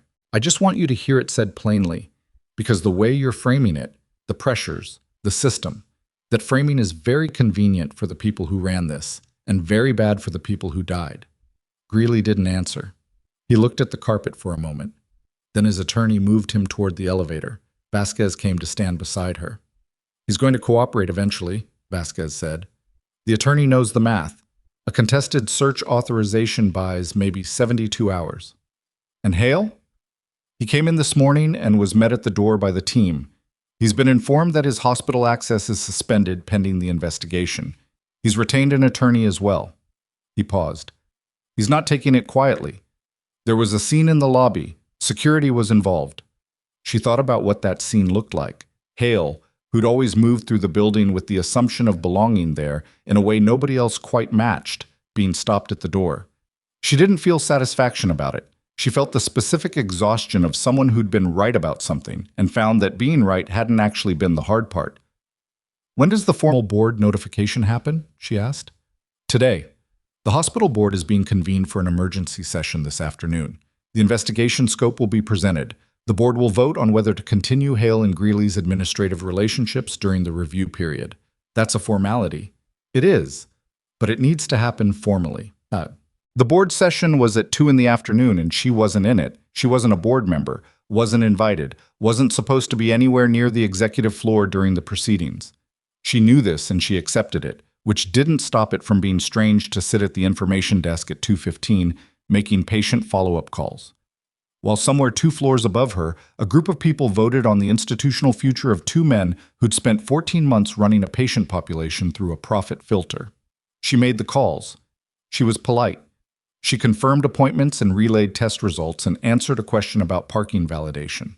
At 3:40, Delphine appeared with 2 coffees and sat down across from her. "Board voted," Delphine said. "Both suspended. Hospital privileges revoked pending investigation outcome. Official announcement going to staff within the hour." Mia wrapped her hands around the coffee cup. "Okay." The ER department head role is being covered by the senior attending on rotation until a formal interim appointment is made. Delphine paused. Greeley's admin assistant is apparently crying in the second-floor bathroom. Not because she's sad. She's apparently been waiting for this for 8 months, and the relief came out sideways. Mia absorbed that. 8 months, which lined up almost exactly with when Mia had started. She knew something was wrong, Mia said. Most of us knew something was wrong, Delphine said. We didn't all have the same information about what. She looked at her coffee. I knew hail was a problem. I didn't know the shape of the problem was this large. A pause. Did you? When you flagged Simmons? No, Mia said. I thought he was a physician with bad clinical judgment and an ego problem. When did you know it was more? She thought about it.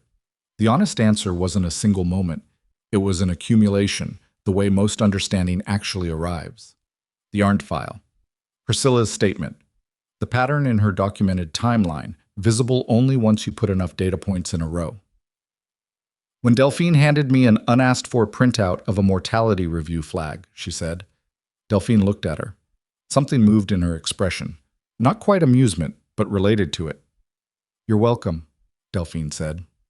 Her formal reinstatement paperwork came through at 4:50. Not from Voss, from Sousa's team directly, copied to HR as a notification rather than a request. The language was careful and official and said in 7 paragraphs what could have been said in 2 sentences. The reassignment had been retaliatory in context. The complaint documentation was being reviewed as part of the investigation, and Nurse Mia Carter was restored to full ER nursing duties, effective immediately. She read it at the information desk with Greta and Benny watching from their respective chairs, both of them pretending not to watch. Good news? Greta asked. I'm going back to the ER, Mia said. Oh. Greta seemed to process this. We'll miss you. You're very thorough on the follow-up calls. Thank you, Greta. She got up, picked up her documentation folder, which she'd been carrying every day because she hadn't known when she might need it. She didn't need it in the same way anymore. It had done its job. She walked to the ER. It took 32 seconds, which was the same amount of time it had always taken from the information desk, but felt different in a way she didn't examine too carefully. Marcus was at the nursing station. The attending Marcus, not Greeley, who had also been named Marcus in a coincidence that had occasionally created low-level confusion. He looked up. You're back, he said. I'm back. Bay 2 needs a line placed. Nobody's gotten to it in the last 20 minutes. I'll take it, she said, and set down her folder and picked up a kit. Normal. She was aware that it was not, in fact, normal, that the building was still moving through the aftershock of what had happened today, that staff members were still processing the announcement that had gone out at 4 o'clock, that there were reporters already gathering outside the building because someone had leaked something, and there were always reporters when someone had leaked something. But the patient in Bay 2 didn't know any of that, and the IV line needed placing, and she was back where she was supposed to be. She placed the line cleanly. The patient, a 26-year-old woman with a kidney infection, miserable and running a fever of 103, said thank you, with the specific gratitude of someone who's been uncomfortable for too long and has just had one thing get easier. You're going to feel better in a few hours, Mia told her. The antibiotics will start working faster than it feels like they will right now. Has anyone ever told you you're really calming? The woman said. Once or twice, Mia said, and went back to the station. The shift that followed was the first one in 11 days that didn't have a secondary layer of something urgent and institutional running underneath the clinical work. It wasn't uncomplicated, the ER never was, but the complications were the right kind, the kind she could fix. At 7:15, Jonah Park appeared at her elbow at the nursing station. He'd been there for the afternoon shift and was wrapping up his notes. Can I ask you something? He said. Go ahead. The whole time, from the Simmons case forward. Did you know how it was going to come out? She considered the question honestly. No. But you kept going. I kept documenting, she said. Those aren't the same thing. He thought about that. What's the difference? Keeping going implies you have a destination in mind. Documenting just means you're recording what's true. She looked at the monitor bank. I didn't know if anyone was going to listen. I knew what I was seeing was real. He nodded slowly. like someone writing something down internally. Park, she said. Yeah. You're going to be a good physician. He looked faintly startled. Then he said, How do you know? Because you're asking the questions that don't have easy answers instead of the ones that do. He left at 7:30. She worked through until 9, which was 2 hours past the end of her official shift, because Redwood Valley was short-staffed, and because she was back, and because it was where she was supposed to be. She was writing up the last note of the night when Rafael Ordóñez came in for the overnight shift, and he stopped at the station and looked at her with the expression of someone who has something to say and isn't sure how to start. I heard you're reinstated, he said, since 5 o'clock. They're saying the board suspended Hale and Greeley. He paused. Is it going to stick?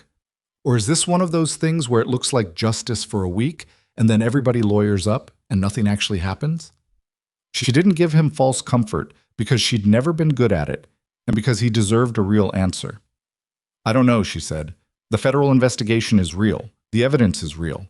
Whether that translates to actual consequences depends on things I can't control. She looked at him. What I know is that the nursing notes are back in the active charts. The mortality review on Arndt is being reopened with full documentation. The cases of the service members are in front of people who have both the authority and the motivation to pursue them. She picked up her folder. That's more than we had 3 weeks ago. He thought about that. Okay, he said. Yeah, okay. She clocked out at 9:17. The parking lot at night was the same parking lot it had always been. Same concrete, same lights, same distant sound of the city. She walked to her car slowly, not from tiredness, though she was tired, but because she was doing the things she sometimes let herself do after a long operational stretch, letting the decompression happen at its own pace instead of forcing it. Her phone buzzed. Vasquez. She answered. It's late. I know. I thought you'd want to know. Greeley's attorney contacted us an hour ago. He's going to cooperate. Full disclosure of his role in the Meridian arrangement in exchange for consideration on the federal charges. She leaned against her car. How much does he have? Enough. Internal communications between himself, Hale, and Philip Ward going back 20 months. Financial records for the incentive payments. And a pause that she was beginning to recognize as Vasquez's tell for something significant. Documentation of 3 other hospitals in the Meridian network operating under the same arrangement. 41 physicians across 4 states. She looked at the parking lot lights. 41 physicians, 4 states. She'd been standing at the edge of one ER in Phoenix watching one physician make decisions that she'd understood were wrong, and the thing she'd been standing at the edge of was considerably larger than one hospital in one city. Ward? She asked. Federal hold is active. He'll surface. You sound confident. I am. He's not the first Meridian type to try to run from this kind of thing. They always think they have more runway than they do. She opened her car door, sat sideways on the seat. Vasquez, there's something I need to ask you. Go ahead. My reinstatement. The paperwork that came from Sousa's team. That was DoD authority used inside a civilian hospital for a civilian employee. Is that going to create legal friction? The investigation scope covers actions that created risk to service members who received care at Redwood Valley. Your reassignment was connected to your documentation of those actions. The authority tracks. A pause. You're clear, Mia. She absorbed that. Clear. One more thing, he said. The hospital board has been briefed on your background. Not the specific operational history, but enough. There's going to be a conversation about your role here going forward. The board chair is apparently interested in talking to you about the hospital's emergency protocols. He paused. I told them you'd be open to a conversation. You could have asked me first. I'm asking you now. She looked at the hospital building from the parking lot. 11 floors lit against the Phoenix night. An ordinary building doing the work of keeping people alive, which was not ordinary at all. I'll have the conversation, she said. She hung up. Sat for a moment. The decompression had happened somewhere in the last 10 minutes without her quite noticing, the way it sometimes did. Not a single moment of release, but a gradual shift in the internal pressure. She was about to start the car when her phone buzzed again. Unknown number. She answered it because she'd learned in the last 2 weeks that unknown numbers sometimes mattered. Nurse Carter, a woman's voice, careful and precise. My name is Elaine Arndt. Clifford Arndt was my father. A pause. I was given your name by someone at the hospital who said you were the person who found what happened to him. Mia was still for a moment. I'm Mia Carter, she said. I'm so sorry about your father. I need to understand what happened, Elaine Arndt said. Her voice was steady in the way that comes from effort. Not the official version. What actually happened? Someone told me there was a nursing note that was... She stopped. I need to understand. Mia looked at the hospital. I can explain what I know, she said. All of it. Can we meet? Elaine asked. Yes, Mia said. Tell me when. She wrote down the number, started the car, and pulled out of the lot. 3 blocks from the hospital, her phone buzzed one more time. This one was Priscilla Weston, and the message was 4 words. Turn on the news. She pulled over. The clip was 43 seconds long and had been posted to 3 local stations simultaneously, which was not how news clips usually moved unless they were being distributed deliberately. The footage was security camera quality, slightly grainy, time-stamped that afternoon. It showed a hallway in what was clearly a hospital, not Redwood Valley, different layout, and it showed 2 men in a room with the door ajar, and one of those men was Victor Hale. The other man she didn't recognize. But the conversation, partially audible in the clip, was specific enough and clear enough that she understood immediately why someone had sent it to 3 stations at the same time. Hale was describing, calmly, with the particular precision of a man who believed he was in a private space, how the data deletion had been authorized, who had approved it, and what documentation he personally held that could, if it became necessary, implicate members of Meridian Group's corporate leadership in the arrangement. He was not talking to a friend. The clip cut off. The chyron below, it read, Leaked footage raises new questions in Redwood Valley Hospital investigation. She sat in her car on the side of the road in the November Phoenix dark. Victor Hale had spent the last 11 days positioning himself as the victim of a retaliatory federal inquiry. He had an attorney, a narrative, and 19 years of institutional credibility. He had also, apparently, been caught on camera at an unknown location having a conversation that suggested he was less interested in defending himself than in making sure that if he went down, he had enough leverage to take the people above him with him, which meant the leverage existed, which meant the architecture of what Meridian Group had actually been doing was bigger than 41 physicians across 4 states, and Hale knew what it looked like from the inside, and someone, she didn't know who, didn't know what motivated them, had decided that the time for private negotiations was over. She sat with that for 30 seconds. Then she called Vasquez. He answered on the first ring, and before she could speak, he said, I've seen it. Where was he? We're identifying the location now. Who recorded it? We don't know yet. His voice had that quality she recognized, controlled urgency, the sound of a man running multiple things simultaneously and keeping his voice level by practice rather than ease. Mia, I need you to stay available tonight. Tell me why. Because whoever released that footage did it for a reason, and the reason changes the shape of what comes next. He paused. And because Hale is not currently at the location where that footage was recorded, and he's not at his home, and his attorney doesn't know where he is. She gripped the steering wheel. Victor Hale is missing, she said. Victor Hale, Vasquez said, has been missing for approximately 2 hours. She stayed on the side of the road for exactly 90 seconds. That was how long it took to run the variables and reach the conclusion that sitting in a car was not useful. Then she pulled back onto the road.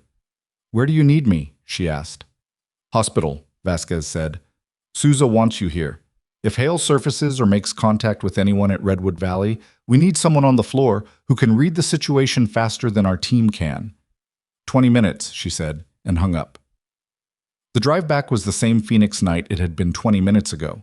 Same lights, same traffic patterns, same city doing what cities do at 9:40 in the evening. She used the time to think clearly, which was something she'd trained herself to do in motion rather than stillness. Stillness was for people who had time for it. Victor Hale missing was either a problem or a resolution depending on what kind of missing it was. A man with 19 years of institutional weight and a lawyer and a narrative didn't vanish randomly.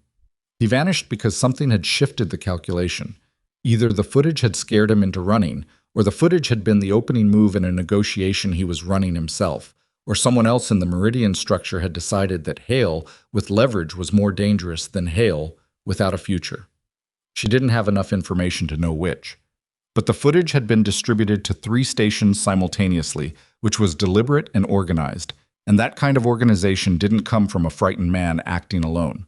She parked, went inside, took the stairs to the 3rd floor. Souza was in the executive conference room with 2 members of her team and a laptop open to what appeared to be a live feed from the location identification unit. She looked up when Mia came in. "Good, sit down."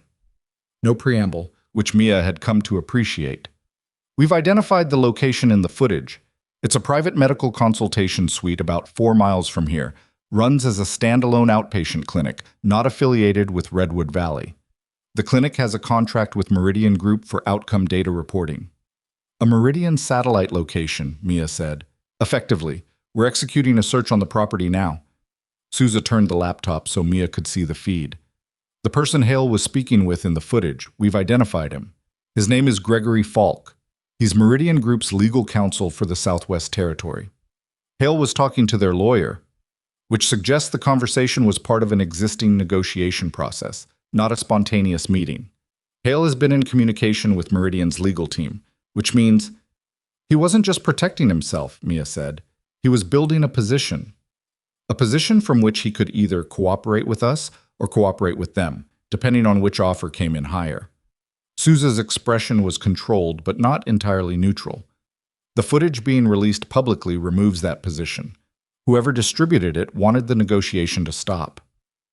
"Meridian's corporate leadership," Mia said. "They decided Hale was a liability." "That's our working theory." Souza looked at the screen. "The question now is where Hale is, whether he's there voluntarily, and what he has in his possession." The search team at the clinic checked in at 10:08. The clinic was empty.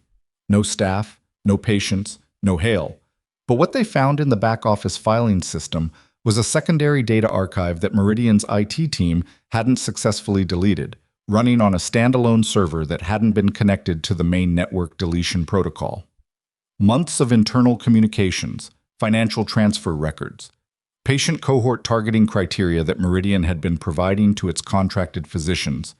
Not just guidelines, but specific patient categories flagged for expedited discharge with projected cost savings calculated per case.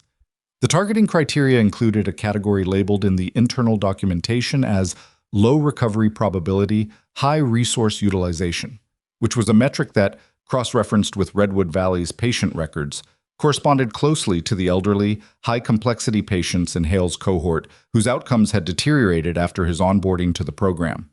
Clifford Arndt had been in that category. So had 2 of the 3 service members.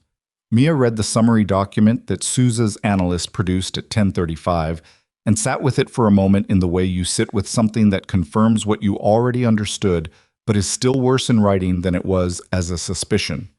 "This is a targeting document," she said. "They told physicians which patients to deprioritize." "And paid them to do it," Souza said. "The bonus structure wasn't just tied to discharge rates. It was tied to specific reductions in high-utilization patient care. The more you cut from that cohort, the higher the payment." She put the summary down. "How many patients across the network?" she asked. Souza looked at her steadily. "Across all 41 physicians in 4 states, over the 14-month operational period, and we're still building the full number. Current estimate is in the range of 300 to 400 cases that may have been materially affected by protocol changes linked to the incentive structure." 300 to 400 people, sitting in hospital beds, trusting that the person reading their chart was reading it to help them. "I need some air," Mia said. "Take 5 minutes," Souza said, not unkindly. She went to the corridor, stood at the window that looked out over the hospital's interior courtyard. The same courtyard where she'd met Priscilla on a cold night a week and a half ago. It looked smaller from up here. She'd been here 8 months trying to rebuild something quiet. A life with less weight in it, less operational tension, less of the particular cost of the work she'd left behind. She'd thought the ER was the right place for that caring for patients was something she could do at a sustainable human scale, that she could be useful without being whatever she'd been before. She hadn't been wrong about that. She'd just been wrong about how long quiet lasted before the thing you'd been good at found you again. Not because the world was unfair, Because the world was full of people who needed someone to see clearly and act anyway, and there were never enough of those people to go around.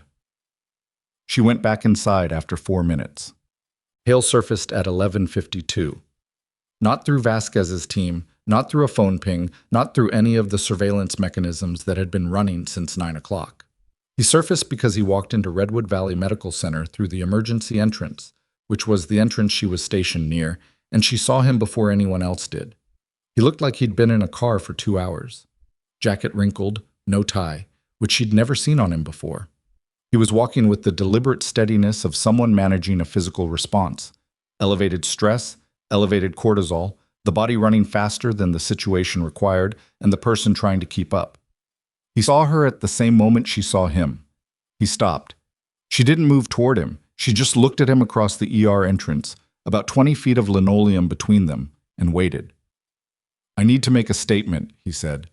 His voice had lost its particular edge, the flat authority it usually carried. What was left was just a voice, tired and a little rough. "To the federal team, I need to do it tonight." "Okay," she said. "I'm not—" He stopped, started again. "I'm not running. I need you to know that. I went to the clinic to get documents. Specific documents that I kept separately because I didn't trust the Meridian servers. Documents that are relevant to the investigation," she said. "Documents that show the targeting criteria were set at the corporate level, not by the contracted physicians.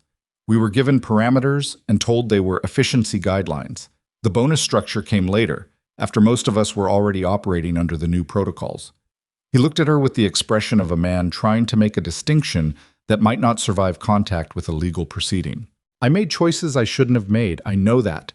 But the architecture of this, who designed it, who funded it, who knew what was happening at the scale it was happening, that goes above Greeley, above Ward, above everyone at the regional level."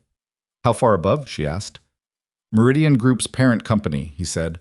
"There are 4 board members who signed off on the program design. I have communications." She pulled out her phone, called Vasquez.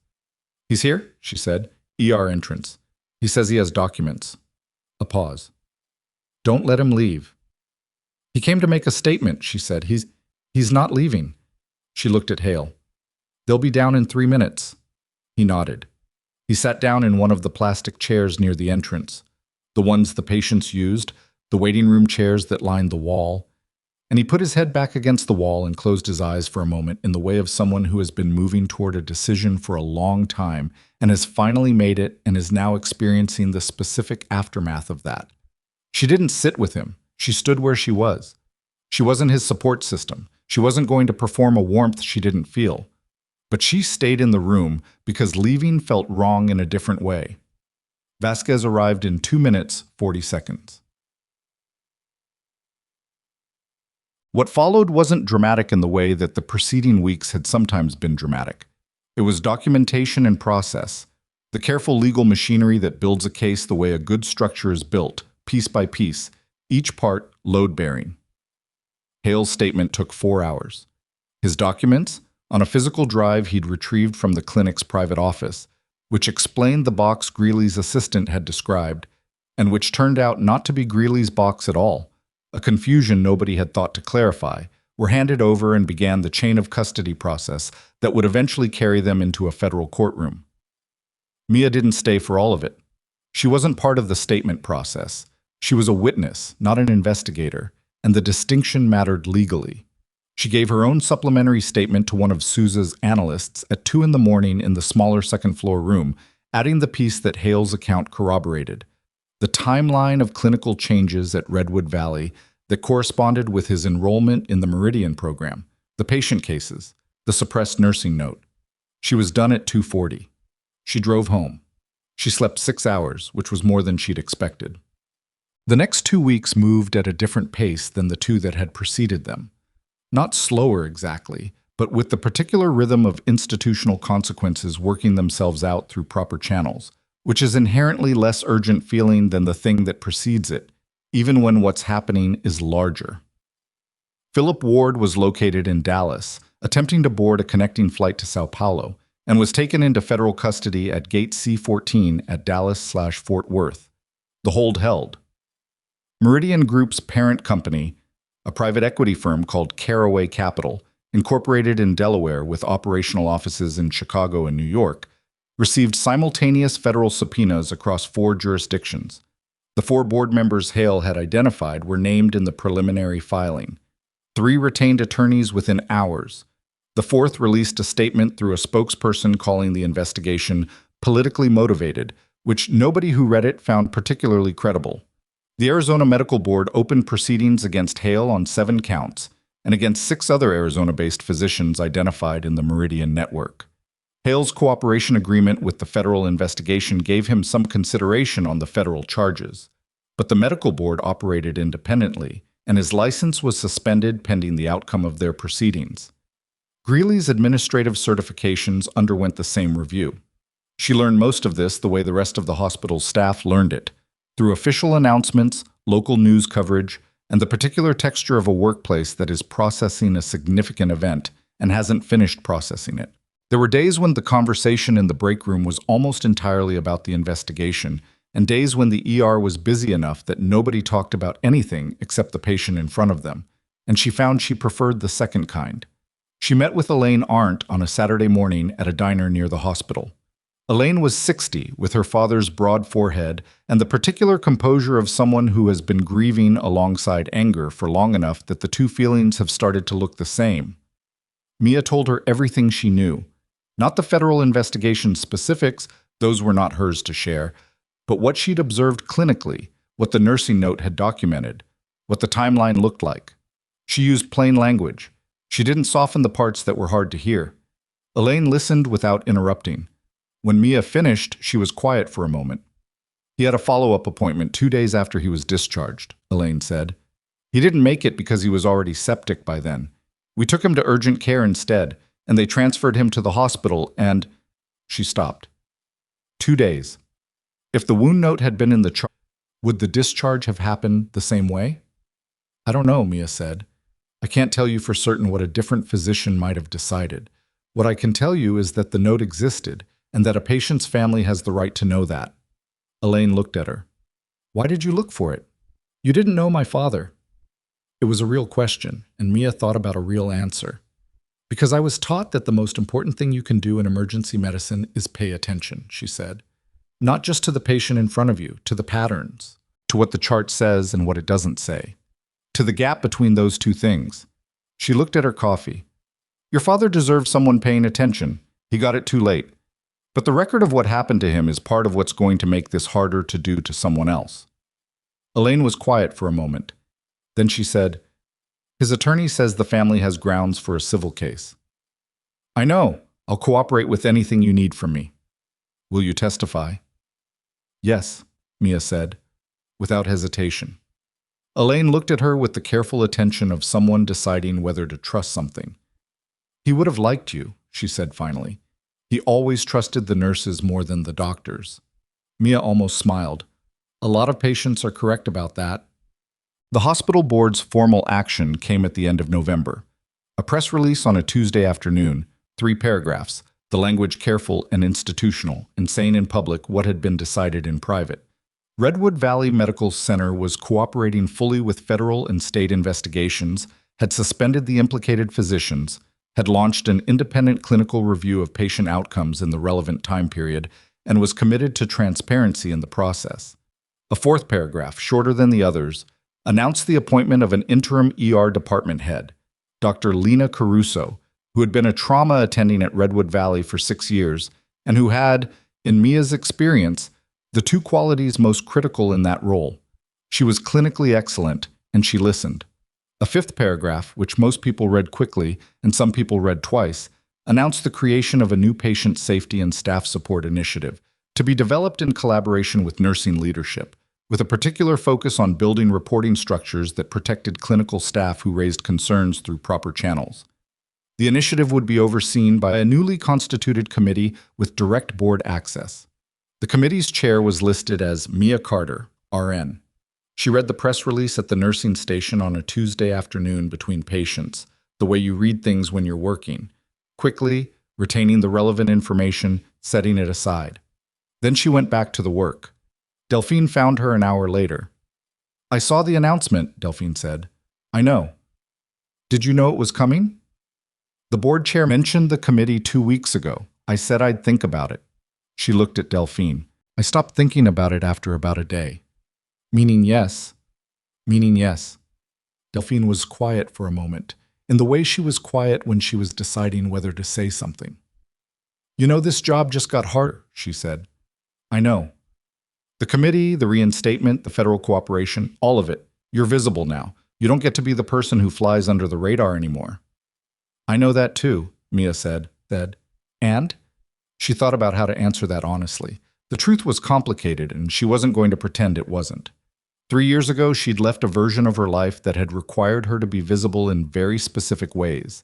And the cost of that visibility had been significant enough that she'd chosen Phoenix and an ER nursing role, and deliberate obscurity as the alternative. She'd thought that was what she wanted. Maybe it had been, at the time. But the last 3 weeks had made something clear that she'd been avoiding making clear. That the skills she had, both the clinical ones and the other ones, didn't stop being useful just because she wanted a quieter life. And using them didn't have to mean going back to what she'd left. It could mean something else. Something she was going to have to figure out in real time. And I'm still here, she said. So, Delphine looked at her for a long moment. Then she said something Mia hadn't expected. That first week you started, she said. You came in 15 minutes early and walked the floor twice before you touched a single chart. I watched you do it. She paused. I've been doing this job 19 years. I've seen a lot of new hires. Nobody does that. Not on their first week. She looked at the ER floor. I knew then you weren't what you looked like on paper. Why didn't you say anything? Because it wasn't my information to ask about. A beat. It still isn't, but I'm telling you now that I saw it. She straightened her badge. And I'm glad you stayed. She walked away before Mia could answer, which was probably intentional. December moved in the way that hospital Decembers always move. The particular combination of increased volume, reduced staffing, and the specific emotional pressure that comes from people being sick near a holiday, which carries a different weight than being sick in an ordinary time. She worked hard, which was not different from before, except that she was working as herself now in a way she hadn't been before, which was different in ways she was still mapping. The federal case against Caraway Capital moved into formal indictment proceedings in the second week of December, 4 executives named. The wire services picked it up, and for 48 hours it was the kind of story that runs at the top of the news cycle and then gets displaced by something else. But the legal machinery kept moving regardless of the news cycle. Hale's cooperation testimony was submitted to the federal grand jury. His medical license remained suspended. His attorney had negotiated a reduced federal charge structure in exchange for the testimony and the documents. He would not escape consequences, but the consequences were calibrated against his cooperation, which was the way these things worked, and which was not perfectly satisfying to anyone, but was how cases of this complexity actually got built into something that held. Greeley's cooperation was similarly structured. He lost his administrative role permanently. The state reviewed his certifications. He would not be back in a hospital in any leadership capacity, and the specific type of management he'd practiced, the kind that identified problems and made them disappear instead of fixing them, had been documented in enough detail that anyone who reviewed his record going forward would understand exactly what they were looking at. Philip Ward pled not guilty in his initial federal appearance, which surprised nobody, and then 2 weeks later changed his plea, which also surprised nobody. The civil case Elaine Arndt's family filed against Redwood Valley Medical Center and against Meridian Group's relevant entities moved into preliminary proceedings. Mia gave a deposition that ran 3 hours and 40 minutes. Her documentation, all of it time-stamped, precise, unassailable, was entered into the record. Afterward, the Arndt family's attorney, a compact woman named Sabrina Hollis, who had been doing this kind of litigation for 20 years and had the particular controlled energy of someone who hadn't lost their anger about it, shook Mia's hand and said, "You built the foundation for this case before you knew it was a case." "I was doing my job," Mia said. "That's exactly what I mean," Hollis said. The Patient Safety Committee met for the first time on a Thursday morning in January. 8 people around the second-floor conference room table, the same faint burned coffee smell, completely different weight. Nursing representation from the ER, the ICU, the surgical floor, and the medical ward. A patient advocate. A representative from the residence program, Dr. Caruso. And Mia, at the head of the table with a folder of notes and the particular steadiness of someone who had been in harder rooms than this one. She opened without a speech. She'd written one and then deleted it, because the thing she wanted to say didn't need setup. The purpose of this committee is to build reporting structures that work, she said. Not that look good on an accreditation review, not that make administration comfortable. That actually work, meaning that a nurse or a resident or an aide who sees something wrong has a path to report it that doesn't end with them being reassigned or transferred or quietly pushed out. She looked at the table. We're going to start by mapping every current reporting channel and every place those channels have failed in the last 2 years. That's going to be uncomfortable. I'm assuming everyone in this room knew that before they agreed to be here. No one disagreed. The meeting ran 90 minutes. It was not smooth. There were disagreements about scope, about authority, about what the committee could actually mandate versus recommend. Becca Tran, who'd been brought in as the medical ward representative, said something pointed about the difference between committees that produce documents and committees that produce change. And Mia told her the distinction was valid, and they were going to return to it every meeting until they had an answer that was better than a document. It was, in other words, a real working meeting, which was all she'd asked for. Afterward, Caruso walked with her back toward the ER. How long are you planning to chair it? Caruso asked. As long as it takes to make it functional enough to run without me, Mia said. And then? She thought about the question. It was a version of the question she'd been sitting with since November, since Vasquez had said the board is interested in talking to you, and since the board had talked to her, and since the conversation had been different from what she'd expected, not just about a committee, but about what a hospital like Redwood Valley needed in the longer term, which was people who could do more than one thing and who understood the gap between what institutional systems promised and what they delivered. I don't know yet, she said honestly. I'm figuring that out in real time. Caruso nodded. Fair answer. What made you take the interim role? Mia asked. She was genuinely curious, but Caruso had been a attending comfortable in the clinical lane, and the administrative weight of department leadership was a different kind of work. Because someone had to, Caruso said, and because I kept looking around the room waiting for whoever that was going to be, and eventually I got tired of waiting. Mia looked at her. Yeah, she said. I know that feeling. She met with Vasquez one last time in February. Not at the hospital, not at Darrow's, at a different coffee place, smaller, in a neighborhood neither of them worked in. Neutral ground, which felt appropriate for a conversation that was more personal than operational. He looked like a man who had been running a significant investigation for 3 months and was starting to see the end of the first phase, which meant the end of one kind of exhaustion and the beginning of a different kind. The Caraway indictments are holding, he said. Trial date is set for September. Will it hold until September? Probably not without motion practice and delays, but the evidence is solid, the testimony is solid. Your documentation was, he paused. It was the cleanest, most complete contemporaneous record we had from inside any of the 4 hospitals. The attorneys on the other side know it. Good, she said. He looked at her for a moment. How are you doing, actually? She considered the question, which he'd asked her once before, months ago, and which she'd redirected. This time, she didn't redirect. I'm doing all right, she said. I'm sleeping. I'm working.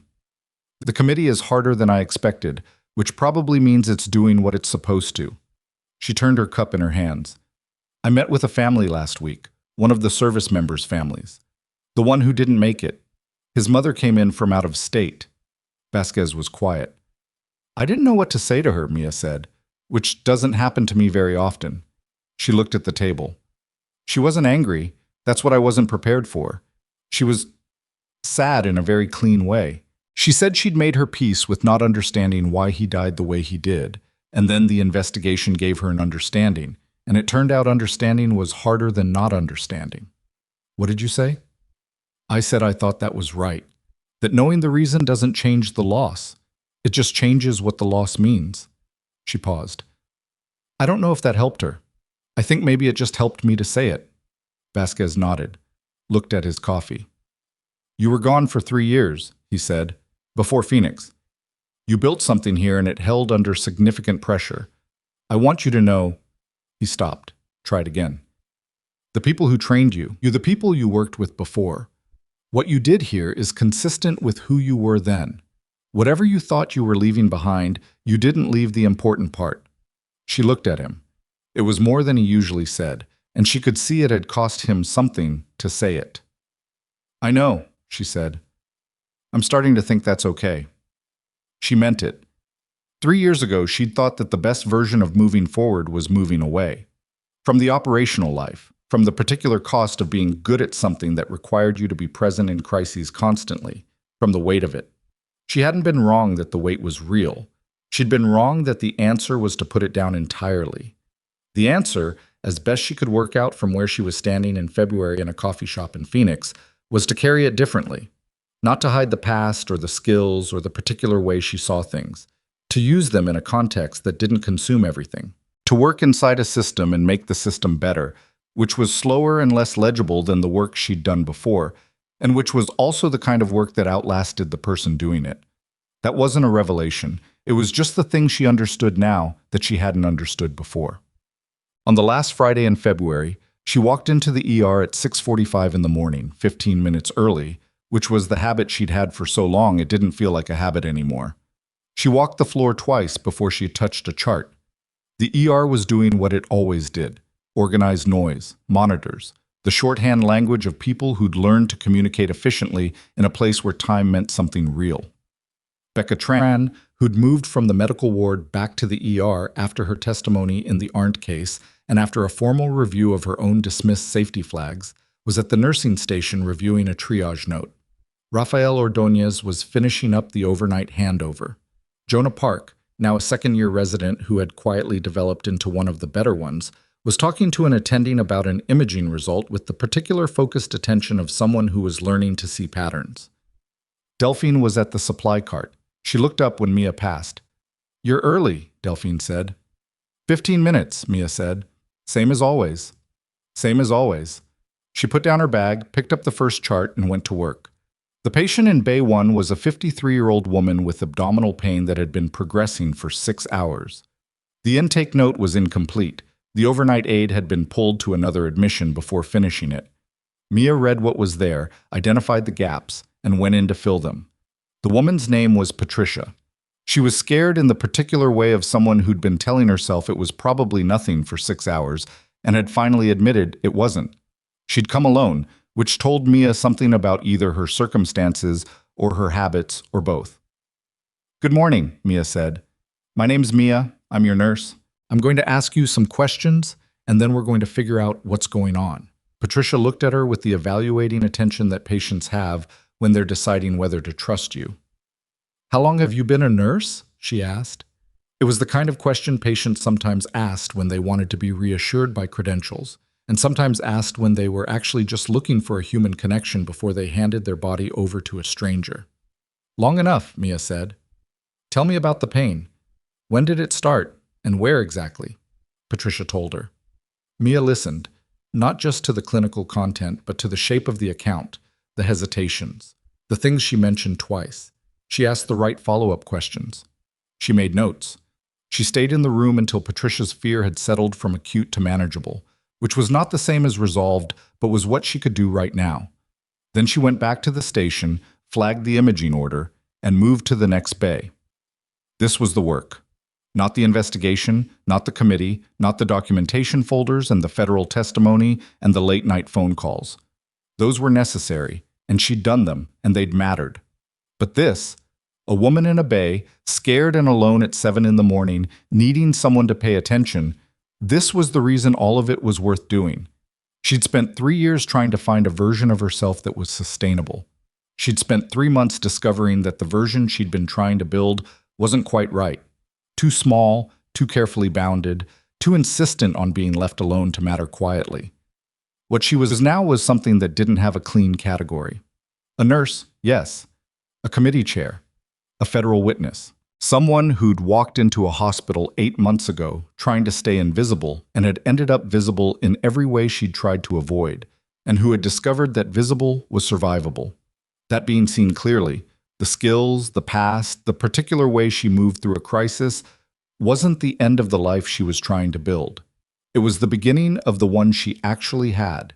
She wasn't the sum of what she'd survived. She wasn't the nurse everyone had underestimated, or the fighter they hadn't seen coming, or the woman who'd brought down a physician and an administrator in a corporate structure built on treating sick people as costs to be minimized. She was all of those things, and also just a person who came in 15 minutes early and walked the floor before she touched a chart, because attention was the most important thing she had to offer, and she was going to offer it as fully as she could, every shift, for as long as she was standing. The ER moved around her, controlled and loud and imperfect, the way it always was and always would be. She moved with it. Not because everything was fixed, not because the system had been perfected or the structures had been made whole or the 300 to 400 patients in the Meridian network had received justice that matched the weight of what they'd lost. Not because any of that was finished, because none of it was, but because someone had to be here, paying attention, in the gap between what the system was and what it should be. She had been underestimated. She had been pushed out. She had been seen clearly, finally, by the people who mattered. Not because she'd demanded it, but because she'd kept doing the work until the truth of it couldn't be ignored anymore. And she was still here. That was enough. That was, in fact, everything.